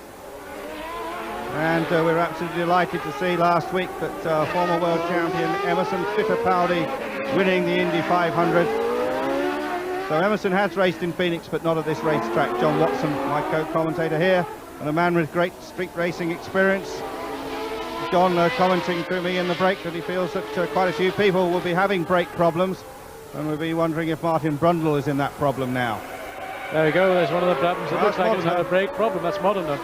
They have had a problem with the brakes. They thought they had it cured. In fact, they were confident it was cured in Mexico, but it seems to be haunting them yet again. We saw Modena in the pits earlier in the race having his brakes bled, and Martin Brundle, who was very well placed early in the race, he's dropped back, and it's quite possible he's got a similar problem. But Modena looks like he's making another trip to the pits, second time in, again probably brake related. Well, he's the guy that is alleged to be very superstitious. I wonder if he got in the car the right side this time. Wears a glove inside out, and apparently in Brazil you had to move hotel rooms 3 times until he got one where the bed was pointing the right direction. Well, just then we saw him with a car pointing in the wrong direction. Nice to have a guy that's got a little bit of character and spirit like that. Not one of the norm that follows the pattern. But would you call this man one of the norm? Alan Prost. Now, it's a long time since Alan Prost has seen a clear road ahead of him. He saw it marginally in Imola when he thought he was going to be allowed to win the race, and then Senna interpreted their personal agreement differently. But yes, Alan Prost's confidence will be boosted, I would say, substantially by the situation. But in reality, he would know that before Senna had the problem that Senna was beating him. But it's still very nice to see yourself in a situation like this, because at the end of the day, it's coming first that counts. It's not always how you do it, it's coming first. Yes, well, he races round the streets of a city which hosts 2 million people in the desert, inland from Los Angeles, California, and we have some action in the pits. 2 cars. Senna has been in again, and I think I saw out of the corner of my eye Dallara also in the pits. There's Senna, still unhappy, and we saw on the caption, although we haven't seen it, actually the car in action recently. Gerhard Berger up to second place in front of Alex Caffey. What a superb drive from the man who so nearly lost his life in Imola. Obviously not troubled by the hands, which have terrible scars on them from the burns he sustained in that Imola crash. And Gerhard Berger in second place in the Ferrari, and his gearbox obviously working okay. Yes, one of the reasons could be because of his he's still recovering from that awful accident, and maybe he's not just quite committing himself and using the car to its maximum effect, and that might be the trick for Phoenix, because it is a very, very hard circuit mechanically and physically, and he's having to conserve himself. Therefore, maybe he's being a little bit more gentle on his equipment. Also noticed on the caption, in 7th place Jonathan Palmer got past Nelson Piquet. We saw that battle on screen some minutes ago. Jonathan Palmer is a guy that tends to get quicker and quicker in these sort of races, and I think we can see him up on the leaderboard. He is on the same lap as the leader, the last man that hasn't been lapped by Alan Prost. So Palmer is the one to watch. How difficult is it, John Watson, to keep up the accuracy and not clip those walls when you're sort of halfway through the race? You're tired, obviously tremendous concentration and commitment. Well, when you've got the flow, that lovely rhythm which Prost now has, it's no problem. I don't mean it sounds totally contradictory to what you would imagine, but everything happens almost slowly. You're able to pick your points, your braking point, your entry point of a corner, the exit of a corner. You gauge everything so finely, and it all seems quite easy. But look at that. There is something, it looks like, well, it is. The track is breaking up, the hole there, just as they had in Dallas 1984, I think it was. Those kind of situations do catch drivers out, and that's a big problem, because that's going to get worse and worse and worse. And it's not just the hole, is it? It's the actual grit that comes out of it. The hole itself isn't the problem. It's all the rubbish that comes out, the tarmac and the small stones, what we call marbles. And that's just like driving on ice. And when you hit it, and it's there, and it's not that you haven't expected it, it can really just throw a car straight into the wall. So that is something that the corner markers should actually warn drivers of. If the driver hasn't seen it, you certainly become very aware of it very shortly. Positions after 42 laps officially from the launching computer. Alain Prost 51 seconds ahead of Gerhard Berger. Petresi is now third, Shiva fourth, Caffey fifth, and Martin Brundle slipped down to 6th place. Cappy also slipped down the field. Yeah, he has. I think at the same time Senna came in for his second stop, we saw De Lara going into the pits, and I think it was Cappy. He may have to make a pit stop for tyres, or also he could be another one in brake problem. But remarkably, we haven't seen people hitting the walls. Well, maybe we haven't seen it. Maybe they've been doing it, but we haven't seen it. But it doesn't appear to be quite as difficult a circuit as either Detroit was, or certainly Dallas was 4 or 5 years ago. In Dallas, people went off all over the place. It was probably the most physically demanding race that I've ever seen. And you know, just at 7 o'clock in the morning, it was 90, 95 degrees. It was just unbelievably hot. But Senna, Prost now is driving just very, very much within himself. He's almost not cruising, but he's not having to drive quickly. He's just gauging everything to the point where it's about 7.5 or 8/10, which is well off the limit for him. Well, there's that graphic, and well, it actually shows Cheever climbing all over the back of Patrese. In reality, we hope we see it on screen in a moment. If we do, that'll be an exciting experience, because those two guys are both Italian, or sort of American Italian and Italian. They drove together in Alfa Romeo again 4 or 5 years ago, and they're very, very competitive guys. So when they get together on the racetrack, generally it's pretty exciting. Yes, I would have thought that Eddie Cheever's accent's got a little stronger American this weekend.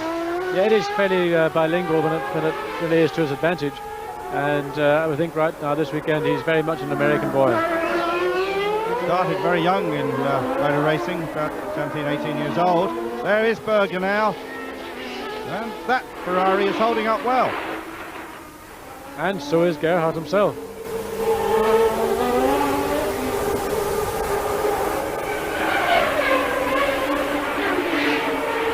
Yes, Riccardo Patrese chasing Gerhard Berger. Patrese, the most experienced man in Grand Prix racing, has won only 2 Grand Prix, and one of those was a Monaco, although we have to say that he lucked into that one a little bit. Still think he was push-started when he stopped on the hairpin.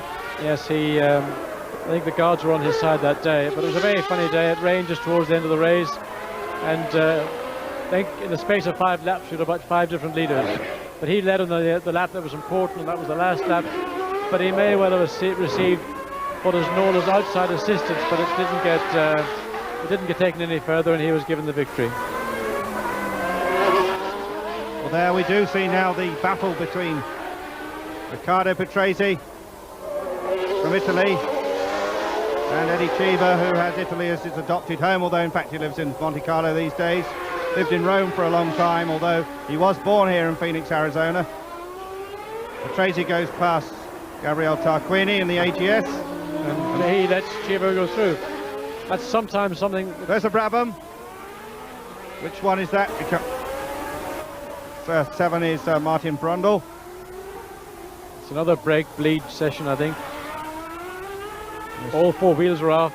What happens when the brakes go on a car, as I said earlier, the brake fluid starts to boil, and that then aerates, and then the fluid isn't doing the job. There's nothing to prevent the brake pedal from going to the floor, so you've got to come in, you've got to put new fluid into the brakes and go back out again and just try to baby the brakes.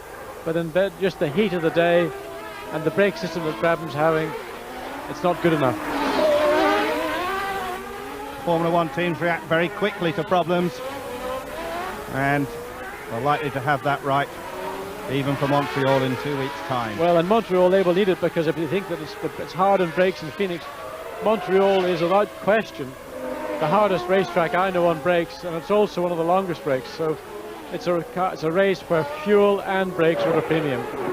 And of course, John, you'll be able to see all that on Eurosport, all the action live from Montreal, that beautiful island circuit where you've raced many times. It's a very enjoyable circuit, very, very physically demanding as well. Always a very hard race, but satisfying. If you do well there, you feel you've done a good job. Some very fast corners. The section just after the pits is just, you almost want to close your eyes. Just noticing there quite a lot of oil and dirt over Eddie Cheever's crash helmet. That's obviously coming up from other cars. You have in Grand Prix racing a special method of protecting against that, don't you? Tear off strips. Just explain that to us. Right, on the main helmet visor is a thick polycarbonate shield which will protect you if any rubbish gets thrown at you, but on top of that you have much thinner layers of a similar material, which you then peel off at different stages in a race, because when you're following closely behind a car here, as Cheever is doing for Tracy, just the general road dirt, oil, rubbish gets on your visor, so you've got maybe one or two of those tear-offs, and at different stages in a race you'll peel one of them off, and your vision is then fully restored. We just saw Christian Danner overtaking Johnny Herbert. This must be a punishing race for Johnny. He is suffering, I would think. I mean, it's a very brave young boy, and this race is going to be an even more severe test than the last one was. So for Johnny Herbert, having a great result in the first race in Brazil, but since then it's been very difficult, and I think that it'll take him really this whole first season of Grand Prix racing for him to truly find his feet and his stamina. Thereafter, we can expect to see great things of him. Now that's Prost. Prost there lapping Boutsen, I think. Let's just go through the order. Number 2, Alain Prost, leads from number 28, Gerhard Berger. And then a rundown quickly off the computer. 7th PK, 8th Herbert, 9th Danner, 10th Johansson, 11th De Chesers, and 12th number 40, Tarquini. Nelson Piquet in the pits having a tire change.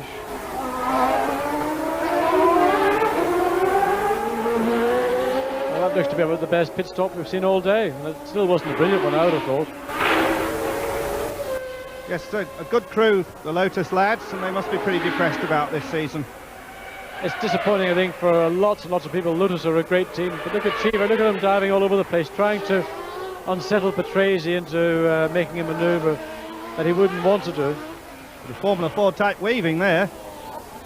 Well, these two guys, as I say, when they get together on a racetrack, generally generate a few sparks and lots of excitement, so we've got something interesting in prospect.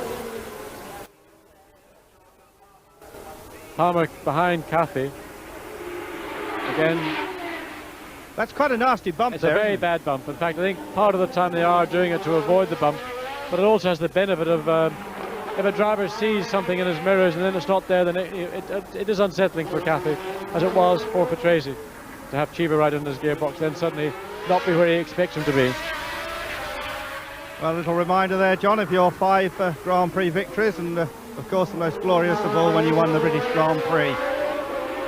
That was a much easier race to win than the ones on the street tracks, but any win's a good win, and I'm delighted to have had even the meagre 5 out of 152 starts. But I think Palmer's going to make a move very shortly on Caffey. Just look at him putting a little bit of power on, sliding the tail of the car out, coming out of that corner. Well, fascinating action at Phoenix, Arizona, and we'll be back in just a few moments. À Mexico.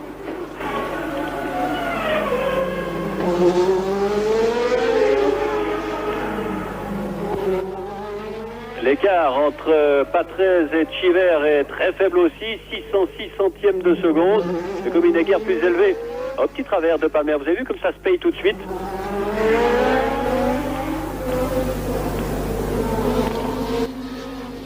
Alors Caffey va se battre pour préserver sa 5e place en fait.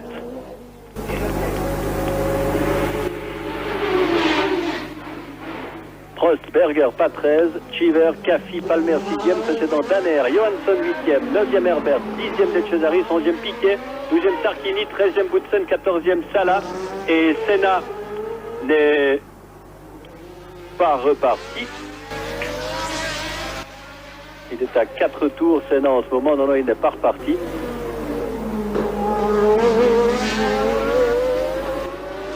Alors il y a fort à parier que Senna ne marquera pas de points aujourd'hui.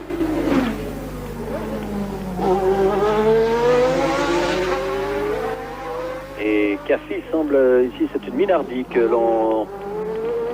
Oui, c'est Pérez Sala, abandon de Pérez Sala.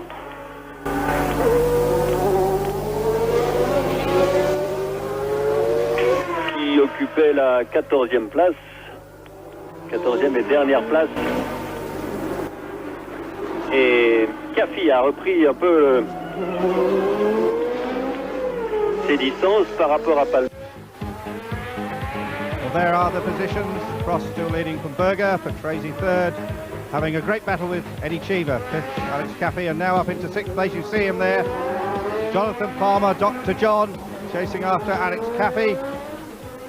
He's dropping back a bit now, Andrew, though. He was right on Caffey's gearbox, but he's backed off, or he's decided that it's time to catch a few minutes, a few laps breath, and then have another run at him. Running very, very close behind another car is not the best way to get past. If you can come up to him quickly and get through cleanly, then that's the way to pass, and especially on a racetrack. But Palmer has dropped back in the last lap on Caffey.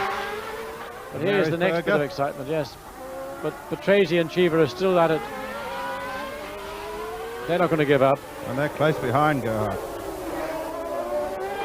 These are two very, very fit, very strong guys. They both work out, they train a great deal. So while it is very hot, they've got the ability, they've got the stamina, they've also got the racing experience, they've got the miles under the belts, and they know how to cope with this kind of temperature, how to pace themselves, and they know what their limits are.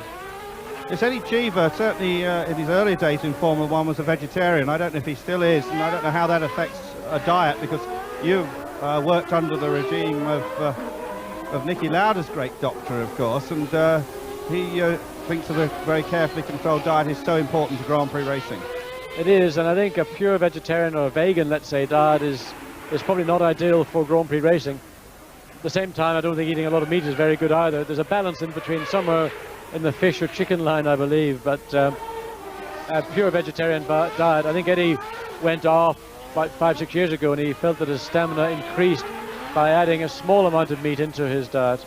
Now we see Johansson just getting past Danner and moving him up one more place. So we just continue with that story a second. Also, pasta and that sort of stuff is very much favoured for stamina, isn't it? Yes, it is. Carbohydrates are very important because you get more energy from carbohydrates, which are basically sugar-based, than you do from proteins, and especially meat. If you eat a lot of meat, it takes so much energy to digest it that it offsets any benefits the protein might give you.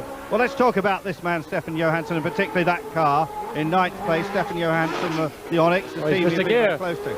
He lost a gear there coming out of the corner. He's salvaged it again, but maybe he's on his way. Yeah, this is a new team. It was started basically about a year ago, but it didn't really get up and running until almost Christmas time, and what they've done in the space of the few months since then is quite remarkable. And really, it's a Formula 3000 team that's grown into a Grand Prix team, and they've gone from 15 employees to about 45 or 50, and every week more and more people join the team. So it also has to pre-qualify, of course, which has made life extremely difficult for any new team. And but in Mexico and now here in Phoenix, they've gotten in one car in the race, and maybe in Canada they'll get two. They're Prost, Berger, Patrese, Cheever, those three very close together. Then Caffey has dropped back, and then Palmer chasing him. That's the order at the moment. We did just catch the sight of a yellow car on the side of the track. That was Luis Sala. He's out of the race now. Danner Johansson, Herbert de Cesare, Piquet Tarquini. Just 6 of them on the same lap as this man, Alain Prost. He's a Frenchman originally from Saint-Chamond, and he now lives in a place called Jens in Switzerland. Tax advantages, I should think, from living there. That's a very ungenerous thing to say, Andrew. Well, it does, obviously they want to guard their money. The French tax is pretty stringent. Yeah, in Prost's earlier days, he was a very keen footballer, and there's a few people today really wish he'd taken that up as a profession and not gone into motor racing. Gerhard Berger. Yes, Berger's family have just run a large trucking company, and Gerhard's been involved in the management of that right into his Formula One driving days. Very much so, yes. Just as Derek Warwick worked on his family trailer building business for many years, until about 3 years ago. Yes, well, then, of course, Derek moved to Jersey, where he opened up a branch of the family business. He didn't go there for tax reasons, of course. Of course not. Derek very much enjoying Jersey, he tells me. He says the golf courses are very nice. He does enjoy living there. And there's after 52 laps.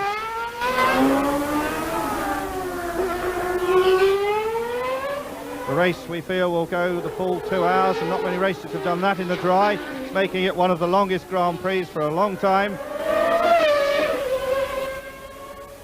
We're 1 hour 25 minutes into the race currently. and 52 out of the 81 run.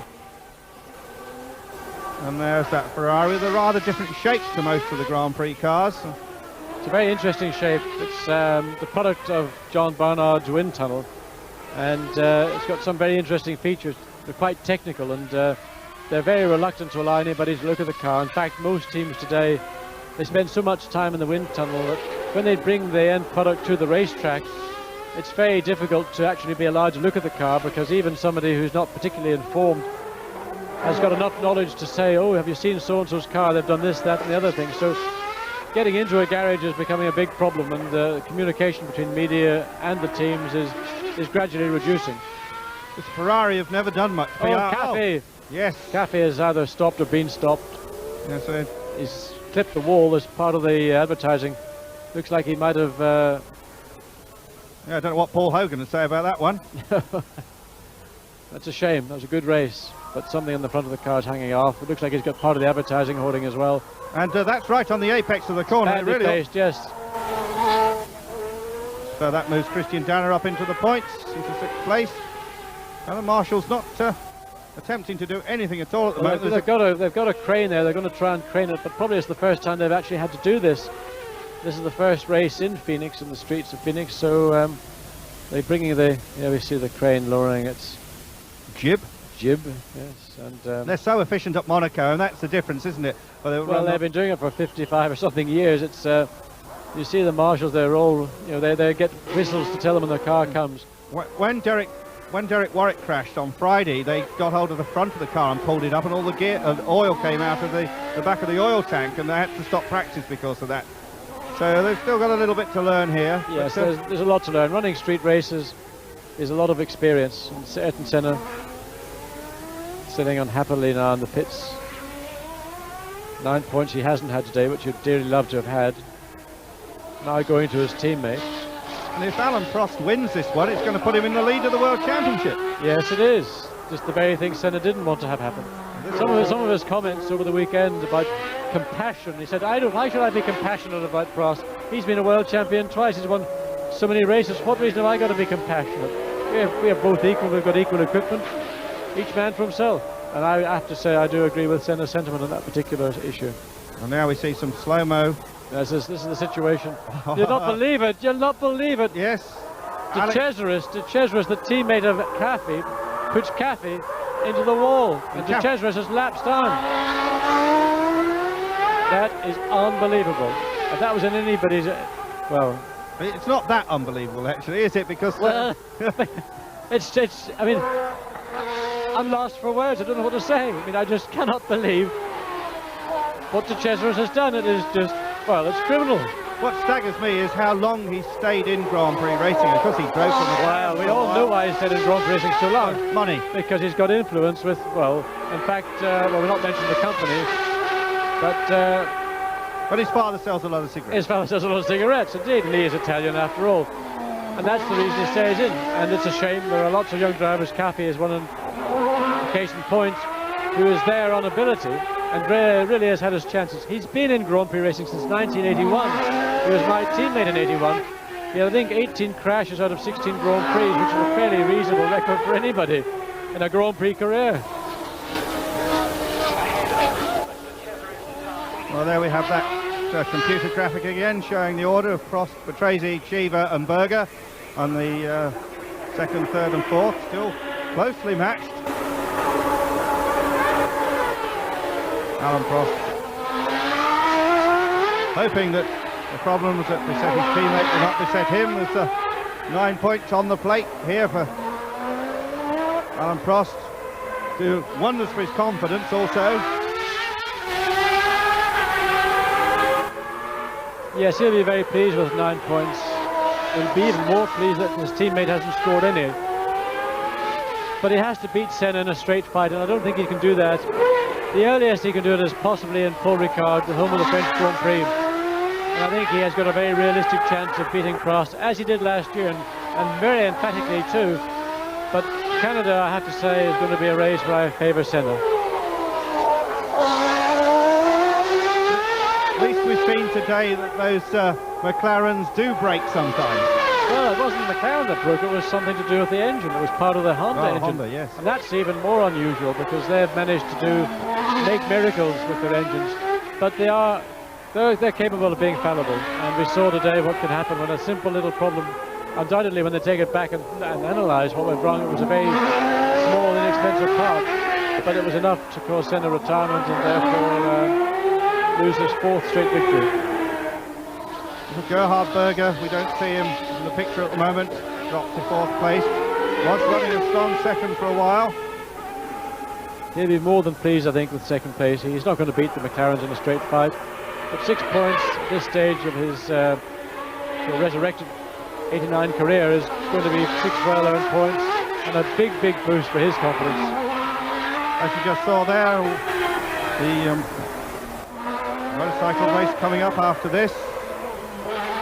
The Austrian Grand Prix, I won't tell you the result, but there was an American 1, 2, 3. And it wasn't the same as last week. Great racing from Austria. And the battle for the lead a little closer than the one here, live at Phoenix, Arizona. This new course replaced Detroit as the venue of the US Grand Prix. The US Grand Prix has been to many different circuits, and for a while I suppose the home was Watkins Glen up in New York State, a beautiful circuit in the lakes area up in New York State. Race track that I think you enjoyed, John. Well, I mean, I think it's a great shame. That is, in my view, one of the most impressive racetracks in the world, and it's purely, again, a financial situation that prevents the Grand Prix, the American Grand Prix, from being held there. It is undoubtedly one of the loveliest circuits. It's right in the middle of the sort of what they call the Finger Lakes area of Upper New York State. But it's the racetrack itself that, to me, combines all the elements I believe that go to make up a superb racetrack. It's got very, very good fast corners, taxing, demanding downhill, slow corners, a long straight, super racetrack. All the drivers loved it. Unfortunately, finances are the reason that we don't have an American Grand Prix at Watkins Glen. Sorry to break in there, but Patrese was so close to the wall. Oh yes, he was almost caressing it, I would say. Just came within a gnats of just kissing it very gently. Coming to lap Johnny Herbert, a 2nd or possibly 3rd time. And he actually, with all these close shaves to the wall, is pulling away very slightly from Cheever. You can see the gaps opening up. It's probably about a 1.5 seconds, 2 seconds now between Patrese and Cheever, where previously it was less than a second. So, after a slow start and a poor qualifying position, the professionalism of the Williams Renault team starting to show now.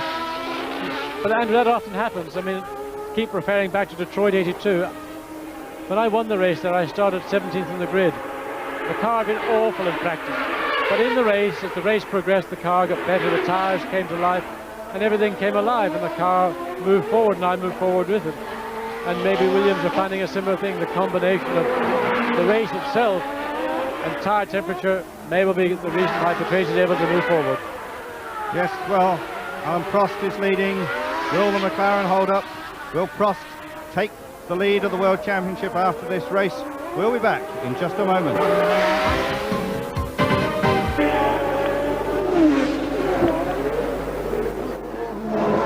Ce qui pourrait valoir aux équipes françaises l'obligation de passer par les préqualifications, à l'issue desquelles chaque fois 9 pilotes se retrouvent spectateurs dès les premiers essais du vendredi. Gerhard Berger, 4e toujours.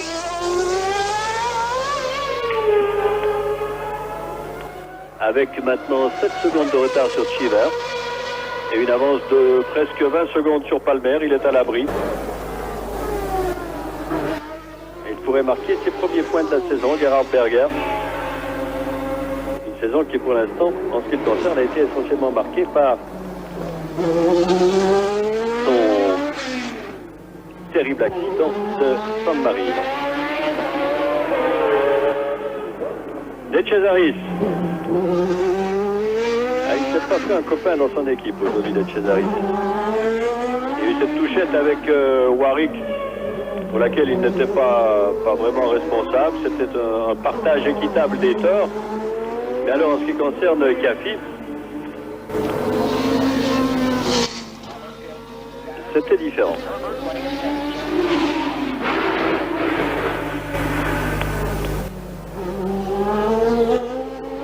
Palmer revient, il est maintenant à 16 secondes 7 de Berger.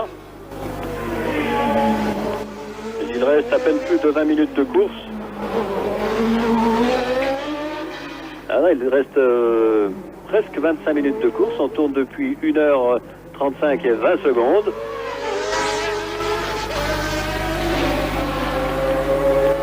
Et Prost vient de boucler son 59e tour.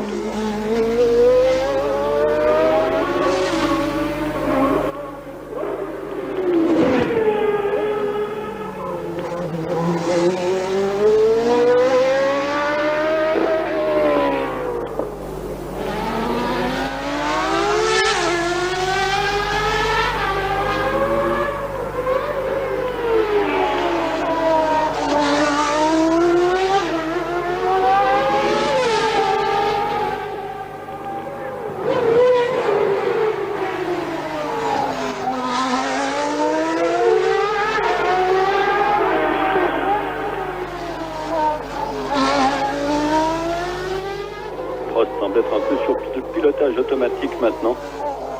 Il tourne en 1,38. Son avance sur Patrese est de l'ordre de 44 secondes. Il peut ne prendre aucun risque.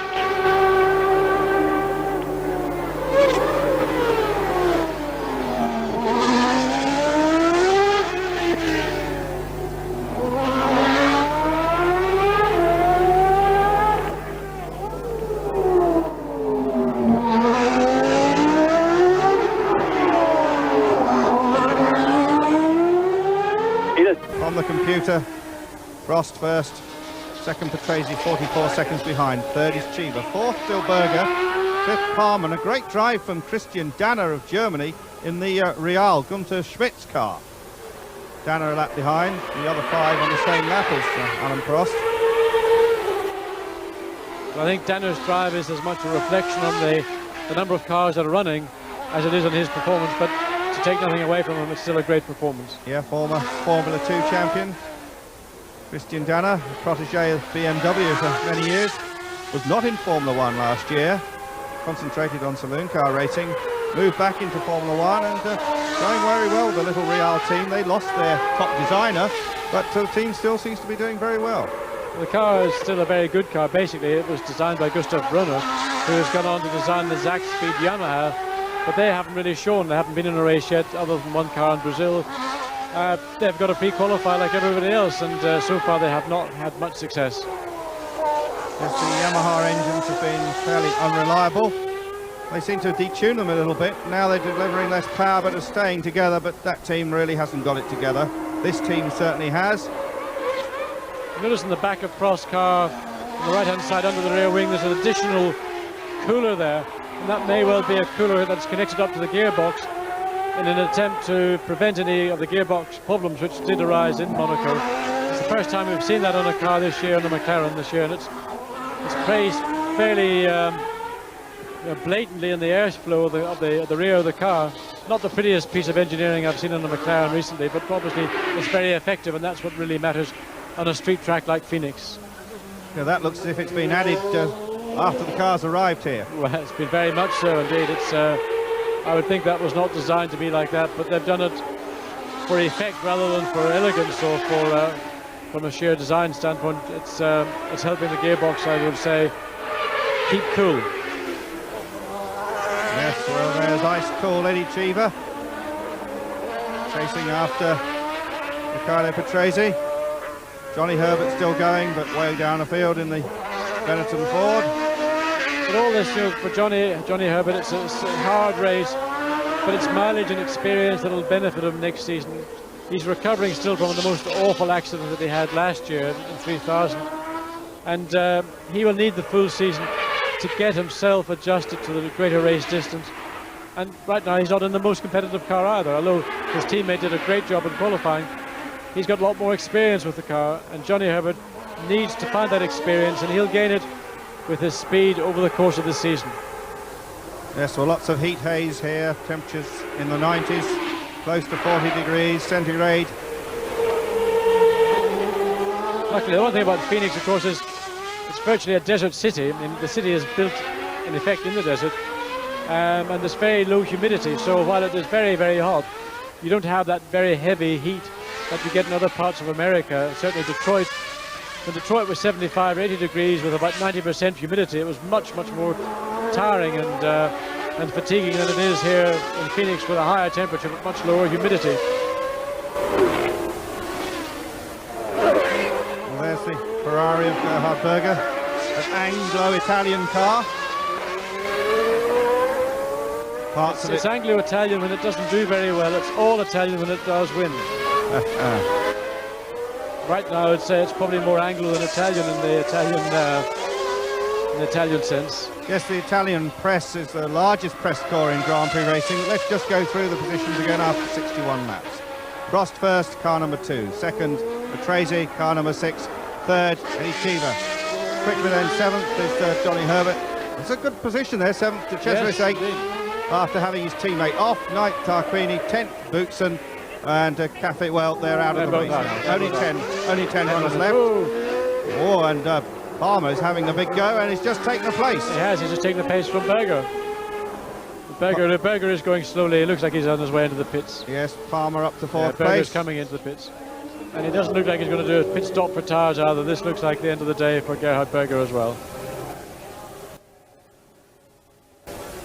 Yep. I think that's the end of Gerhardt's race. So that puts Herbert, I would think, into 6th place at 1 point. Now he's beckoning the engineers over. He hasn't got out of the car. And he's having a little chat. That's one of the benefits of the radio. You can sit in the car and talk away. The engineer doesn't have to actually be beside you and try to hear you over the noise of the race cars. But now he's giving a bit more audible version of what was going on. He's talking to Johan Willenplatte, who is the chief mechanic on the car and the team. Unfortunately didn't get quite close enough to look at the steering wheel, but that has got the little tabs on by which he changes gear. Yeah, I held one of the steering wheels in Brazil just before the start of the season, and it's a conventional steering wheel, but behind it you've got 2 stalks, one on either side of the wheel, very much like an indicator stalk and a wiper stalk on a modern conventional car.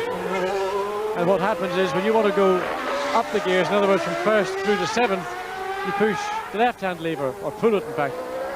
And when you want to go from 7th to 1st, you pull the right-hand lever. So you've got to remember which one is for which, and particularly it gets tricky when you've got the wheel 180 degrees turned, because then the things are reversed.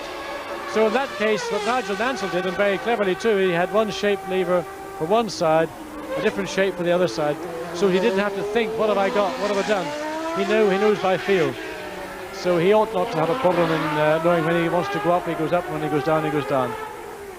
Probably had one shaped like a golf club and the other one shaped. Well, I would say one was like a driver, one was like a sort of a sand wedge or something. But it's a very simple arrangement in terms of what it does, but the actual reliability of it has been a bigger problem, both electronically and mechanically.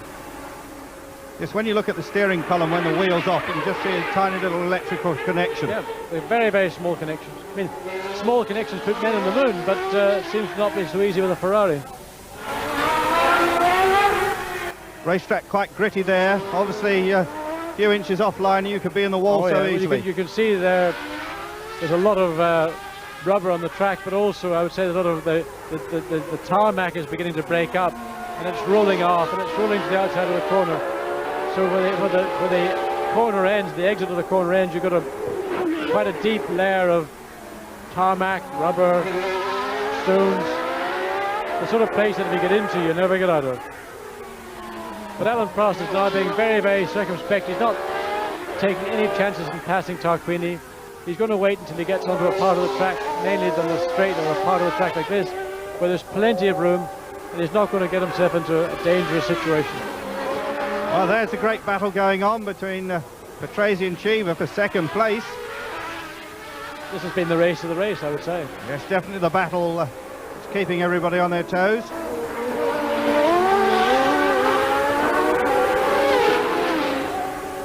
The Williams team a much bigger budget than the Arrows team and won a lot of Grand Prix. Arrows has never won one yet in something like 10 years of competition, but a smart, efficient outfit with sponsorship from an American company. It's Arrows, one of these teams that, you know, they've been the bridesmaid for so long that if it ever comes they win a race, I'm sure it'll make such a lot of difference to the team. And they probably have got the ability to win races. It's just they haven't yet broken the ice. And once you do that, then things fall into place. You start winning races as if you should be doing it, you know, forever. Is that car designed by Ross Brawn, who worked on the Beatrice Lola, which Alan Jones drove? He's one of the fine breed of young new designers, and you know, Arrows aren't the most highly budgeted team in Formula One, but they are quite effective and they usually get a very good reliability from their cars. It's a very good team. It's just a shame that they haven't been able to break their almost 11-year duck. Yes, put together by some very good racers, in fact. Jackie Oliver, winner of Le Mans and a driver for Team Lotus. And Alan Rees, who raced for many years in Formula 2 with the Winkleman team. He was teammate to the great Jochen Rindt, and in fact on occasions he beat Jochen.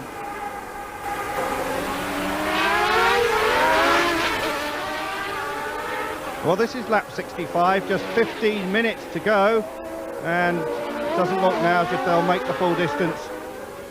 Fascinating battle for second place.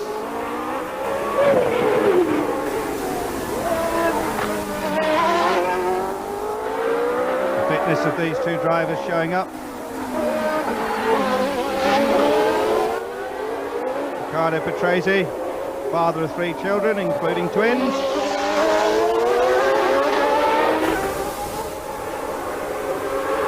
Now, do you think, Williams, Cheever's trying hard down the inside, can't do it.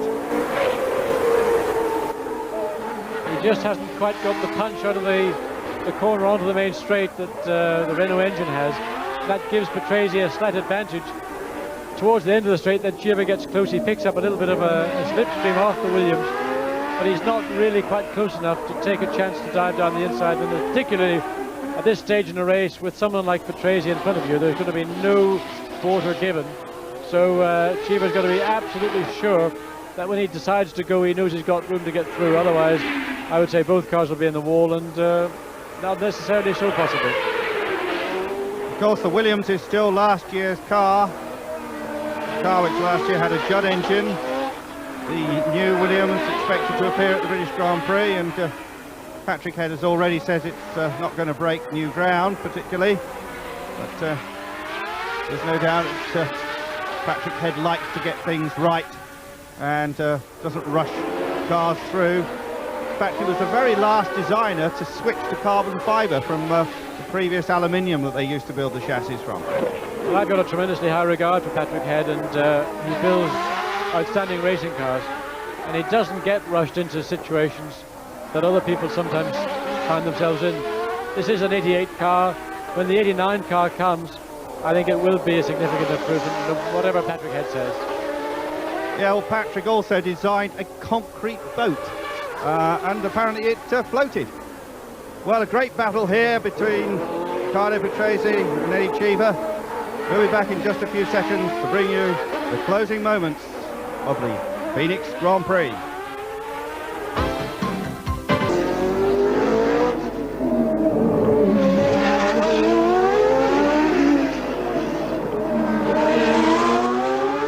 Enfin voilà qui donne un peu de piment à la fin de cette course.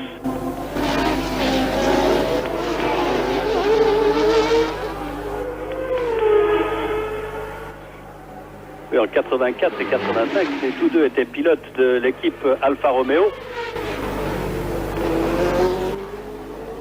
Et là maintenant, le dernier passage d'écart était de 313 millièmes de seconde entre la Williams Renault et la Rose Ford. Enfin, ce n'est pas parce qu'ils sont bons amis qu'ils vont se faire des cadeaux. Ils ne vont pas se faire d'entourloupe, mais pas de cadeaux non plus.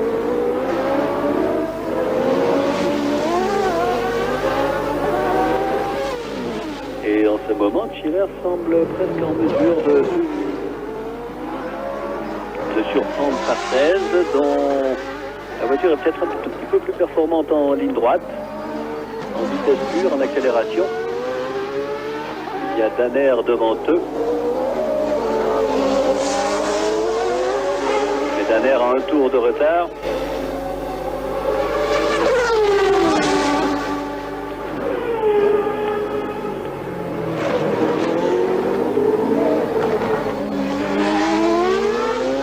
Chaque courbe est au millimètre, la concentration reste parfaite. Et Prost, lui, est suivi comme son ombre par Tarquini, qui va peut-être lui reprendre un des 2 tours qu'il avait concédé. Il tourne à la même cadence. La McLaren Honda et la GS Ford.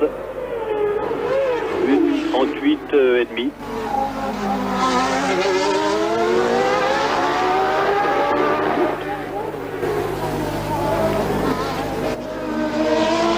Commentary, is there anywhere that Eddie Cheever can get by? Well, I would say Eddie Cheever's in big problems, because I noticed his car coming out of the corner at the end of the straight, going bub, bub, bub, bub, bub, which indicates it may well be running short of fuel. And one of the problems that Eddie Cheever had getting into this car in the first place was that he was too big. So they had to reduce the fuel capacity of the car, and he could be running short of fuel. They fitted extra saddle tanks which go in beside his hips, but whether they will give him enough fuel to get through in a race of this distance is not certain. And if you listen to the car coming out of some of these slower corners, there's a hesitation and a slight misfire, so maybe Eddie's going to be handicapped by running out of fuel. Well, a furious battle between the two. Patrese locking up front brakes every so often, blue smoke pluming off the front tyres.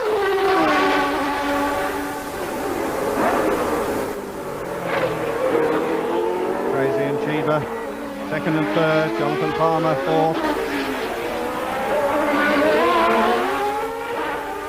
Ayrton Senna went out a long time ago, we think, with an electrical problem on the Honda V10 engine.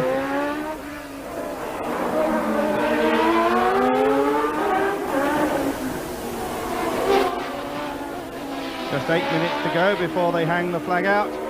And this is going to be the only shot on the circuit I think that Cheever's got of passing Patrese. It's the main pit straight, and he's quicker out of the corner than Patrese. Look at him ducking and diving behind Patrese, but he's not close enough. He doesn't get that chance that he needs. He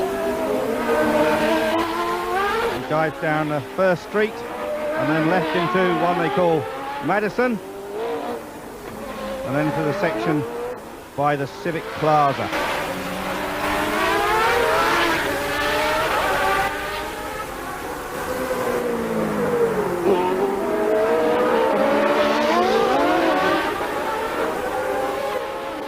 Christian Danner in the points with the Real, the first time this season.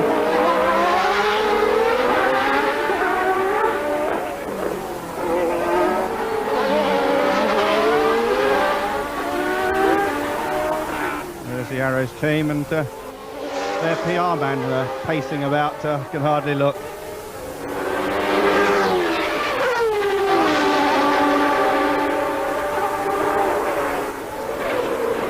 Having Danner in front of these two cars may well be a significant factor. Patrese could use Danner very much to his advantage if he can pick the spot on the circuit where he passes him and put him between himself and Cheever. On the other hand, Cheever's thinking the same thing. If Danner doesn't really let Patrese get through, it gives him a better shot of sliding through if Patrese gets a bit desperate. And look at Cheever closing right up and back of Patrese coming onto the pit straight. Here we go, he's got the best chance he's ever had. He's right back now, he's using Danner's car to get a tow. There he goes. This is good motor racing. No, he's not far enough. No. Patrese went very deep into the corner there before he got on his brakes.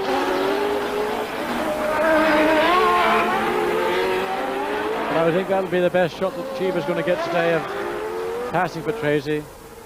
He used Danner as best he could. Well, and seemed to hesitate then. That's probably that fuel problem. Well, I think I haven't noticed it this so many laps, but if it goes a full 2 hours, Cheever is going to be low on fuel, that is for certain. That's the penalty you pay for being a 6'2" Grand Prix driver these days. To get into the car, you've got to sacrifice fuel. And in long races such as this one, not necessarily long in distance, but long in time, could be crucial to whether you can make it to the end or not. And he certainly has dropped back in this lap. Oops, and he lost there turning into the corner. He's dropped back quite a lot now on Patrese. There's Alan Prost. And he's just cruising because Tarquini's stuck with him now. He's not really going very quickly. All he has to do is, the last 5 minutes of the race, just keep it on the road.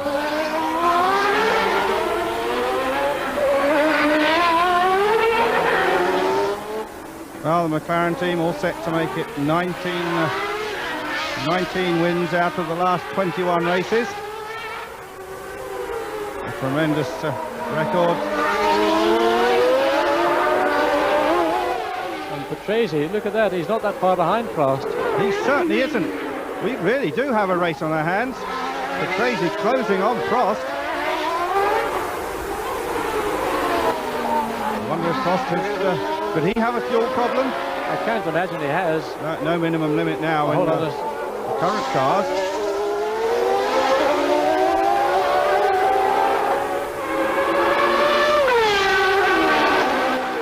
Look at that, it's that close.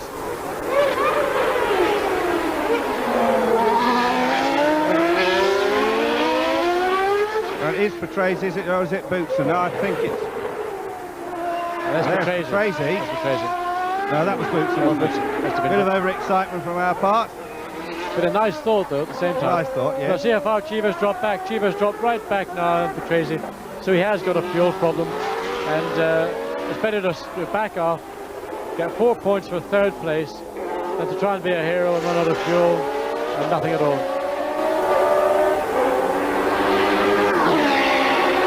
They're sounding a bit rough there.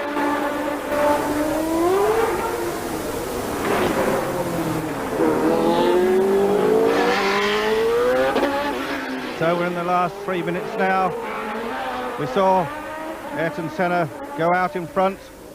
We saw Alan Prost in second place, and then we saw Senna falter. We have seen all kinds of different people in third, fourth and fifth place. We saw both Ferraris in third place at different times, both retiring, and through all the mechanical carnage have come these men now in second place. Riccardo Patrese in third place, struggling on the last few sniffs of fuel in the tank. Eddie Cheever, the local man there, it's really... he's got a problem in right-hand corners. Whatever way the fuel system is plugged in that car, it's surging fuel, and he's holding everything he's got just to get through to the finish.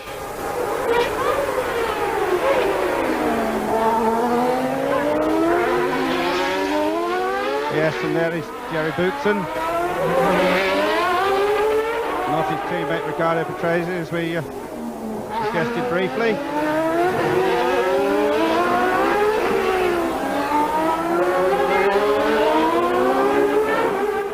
We also had a great drive from Alex Cathey, who got the Dallara up to second place. He dropped back and then was had off by his teammate Andrea De Cesaris, who was actually a lap behind him. The most disgraceful bit of driving I've seen all year, what Andrea did today. Well, Prost on his way, it appears, to his 36th Grand Prix victory. He already has the record of 35. He will increase the record to 36.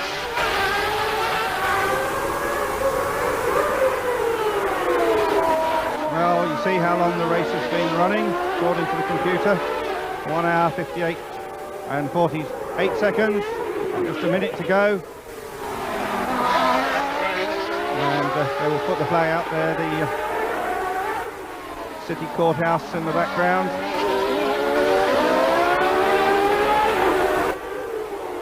So this is quite possibly the last lap.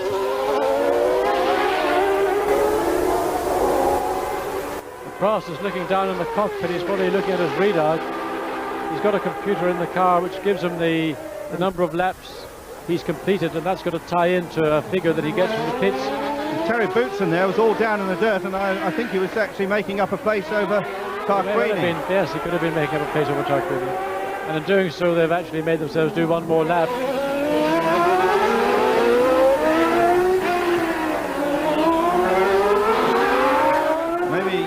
Prost is being told from his pit to go really slowly so he can not have to do the extra lap. Well, I think that he have to do 2 hours, whatever happens, whether it's laps or... But he's got no reason to push, and all he has to do is just come home. But he's just missed it. He's just missed it.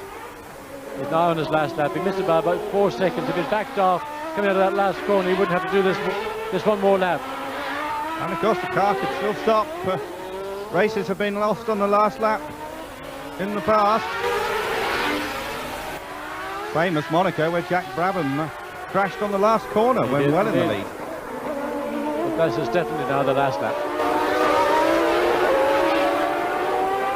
The second place now almost certain to go to Riccardo Patrese.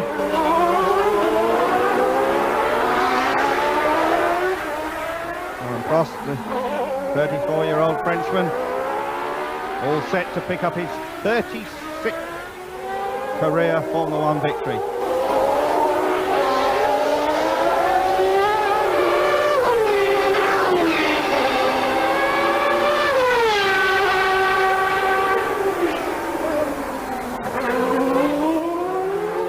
There's a fine view there of that huge oil cooler that they've bolted on the back.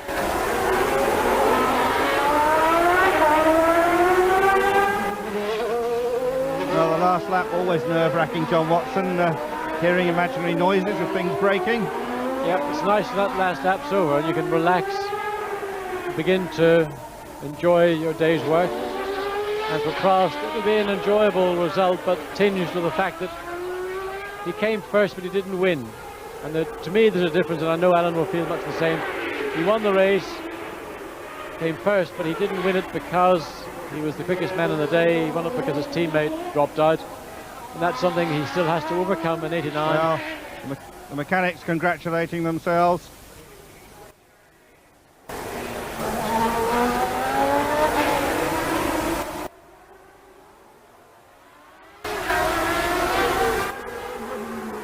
So, following Prost, in second place, Riccardo Patrese, third place, Eddie Cheever, fourth place, Jonathan Palmer. So another good result for Tyrrell.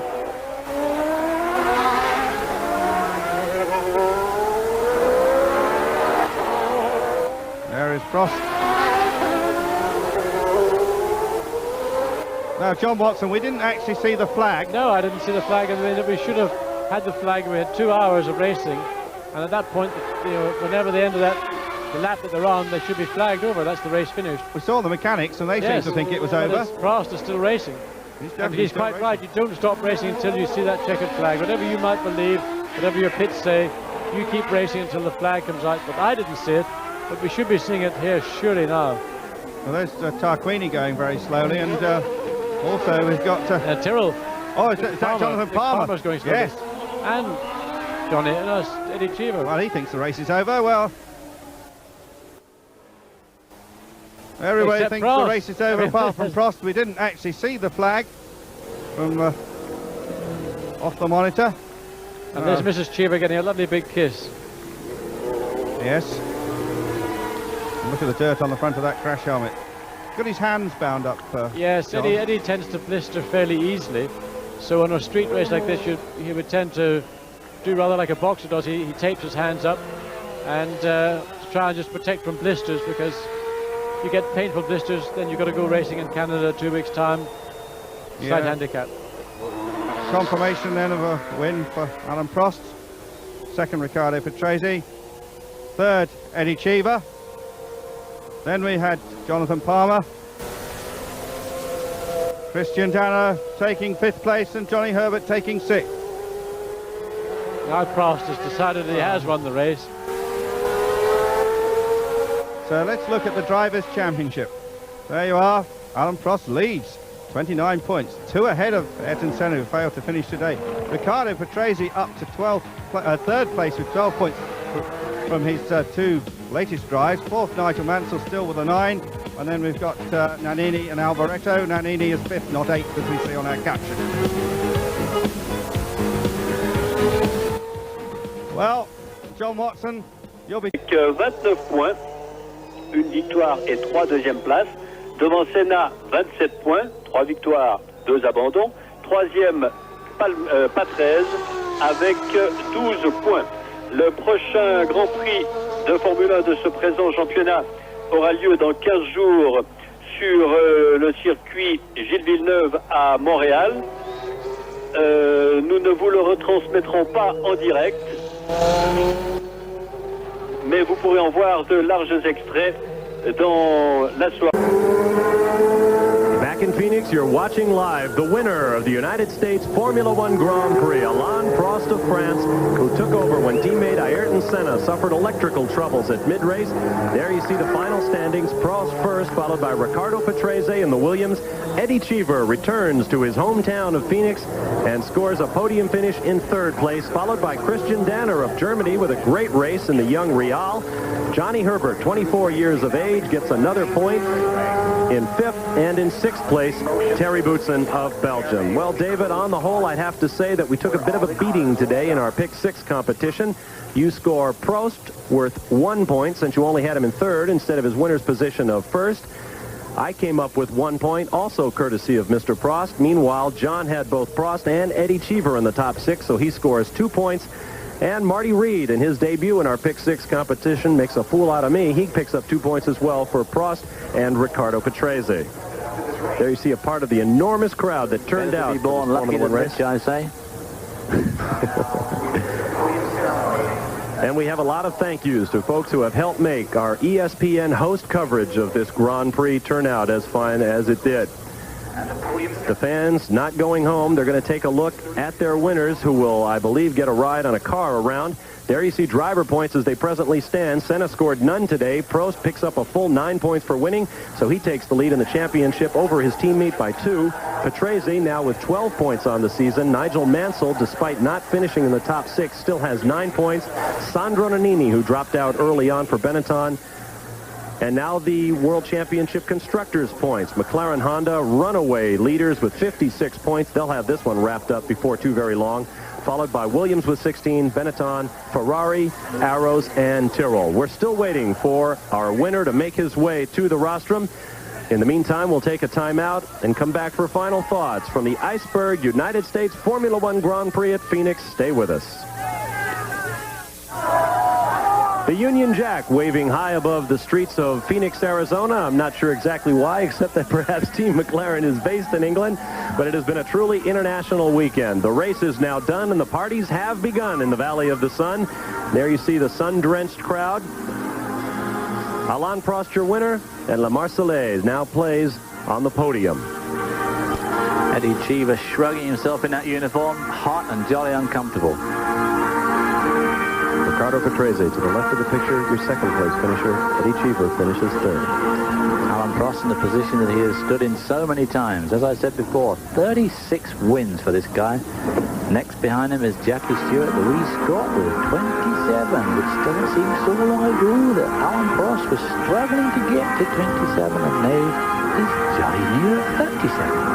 Well, it certainly doesn't hurt to have a McLaren Honda underneath. They have now won 19 of the last 21 Formula One races. Of course, this man... I hate inconsistency. I just can't stand it. Prost, of the part of the Gang of Five, they call them. Prost, Berger, Piquet, Mansell, and Senna, who have won virtually every Formula One Grand Prix race since 1986. And you can see from the uniforms on the drivers that they have spent a very difficult day. And now, of course, the international symbol of victory, the spray of champagne from the winner's podium. Eddie Cheever warming and cooling those parts that other champagnes cannot reach. A delightful man is Alain Prost, and a well-earned victory today. Mayor Terry Goddard of Phoenix, who the staff has worked so hard to make this race a reality, presents the trophy to Alain Prost. We will take another short break, and when we come back, we hope to have an interview with our winner from high overhead. The Goodyear Good Ship Columbia gives us the view of Phoenix. Live from Phoenix, Arizona, where the citizens of this great city have reclaimed their streets from the Formula One cars, and John Bizignano is standing by with our winner, Alain Prost. Alain Prost taking on a little bit of fluid here after a very warm race. What was it really like out there with the heat and the walls and the competition? After Ayrton's stop, I must admit that the rest was very easy, but I had to keep going, not too slow, because I have to concentrate myself. The track was breaking up a little bit, and it was not easy. I had also a tires vibration problem only at the end of the race. It was comfortable because I had about 40 seconds, even more sometimes, advantage. But it's never easy in this kind of condition, and the heat was the problem. A little bit more at the beginning when I had to push harder behind Ayrton, but at the end of the race, well, physically was okay. It was only mentally, I mean, keeping the concentration was a difficult thing. Alain Prost, some people say that when you have that much of a lead, that it's an easy position. But what you're saying is you had to keep the concentration up because of a mistake that you could make? Yes, because it's if I have to make a mistake, I think it's on this kind of track, because you have to be very close from the wall. Otherwise, you put your outside weight on the dust, and then you slide. And if you start to slide, then you have a problem, because you don't get the tires hit good, and you can do a mistake very easy. If it was on a very wide racetrack with no walls, nothing, I would not have any problem. But yeah, it's quite difficult. You also decided to go out on soft tires. In Mexico, you were a little bit in trouble on tires, we may say, but here they worked beautifully for you. No, I chose the hard tires today. I was with 4Bs, which is the hardest campaign we had, and I think it was a little bit difficult the first part of the race, but I think I did a good choice again with my car. I don't know about other cars, but with my car I think it was a good choice. And when I was behind Ayrton in the beginning, I had to go back a little bit because I had problems with the water and oil temperature. It was quite high, but then I think it was a good choice. Our congratulations to Ricardo Patrese and the American driver Eddie Cheever in third place. And in fact, hard to believe though it is, that is the first victory in a North American Formula One Grand Prix for Alain Prost. Second time in 8 days, Cheever third on the streets of his home city. Danner drove sensibly for a well-earned fourth place, and Herbert scored another 2 points with another gritty drive. Boutsen took sixth place off Tarquini as they both staggered to the flag. Herbert and Danner showed that 2 hours of street racing was a very, very tiring way to spend the afternoon in hot sun. Alain Prost was happy to share the rostrum with Ricardo Patrese and Eddie Cheever, but did he think that he could have beaten teammate Senna? It depends how he was driving, because the first few laps we were very slow, but I know it's the kind of tactic he has, you know, he wants to go slow and maybe like this have a brake problem or engine temperature problem. But then I had to go back anyway. I had to lift back because my engine was too hot. I had about 118 degrees on water temperature and 135 on oil. It was too much, and I lost a little bit of power. Then I went back, and then the engine started to run okay. It was quite easy, but I chose hard tires. He had chosen the soft tires, and I think maybe at the second part of the race, the ending of my car was better and better as soon as the track started to be quicker. So I don't know what can happen. I was quite good, much better than I was last week in Mexico. Ricardo, second for the second week running. Do you want another Grand Prix next weekend, I expect? Yeah, quick another one. If this is the lucky moment, let's go for a Grand Prix every week. Yes. Eddie, you gave me a really hard time, but then you did back off. What happened? I had a problem with my engine picking up right from the first laps, and every once in a while, that's where the gap between Ricardo and I would always change. And I was having to use my brakes a lot. The only place I could pick up on it was under braking, so I just used my brakes so hard, and 3 or 4 laps in the end, my brake pedal went right to the floor, and I thought, you know, this is not really worth it. Go ahead, Ricardo, go. But it was a very good race. He was very clean. He raced perfectly. There was nothing. It was a sort of race that one likes to get your teeth into. I would have liked to have finished second, as he finished second, but it was.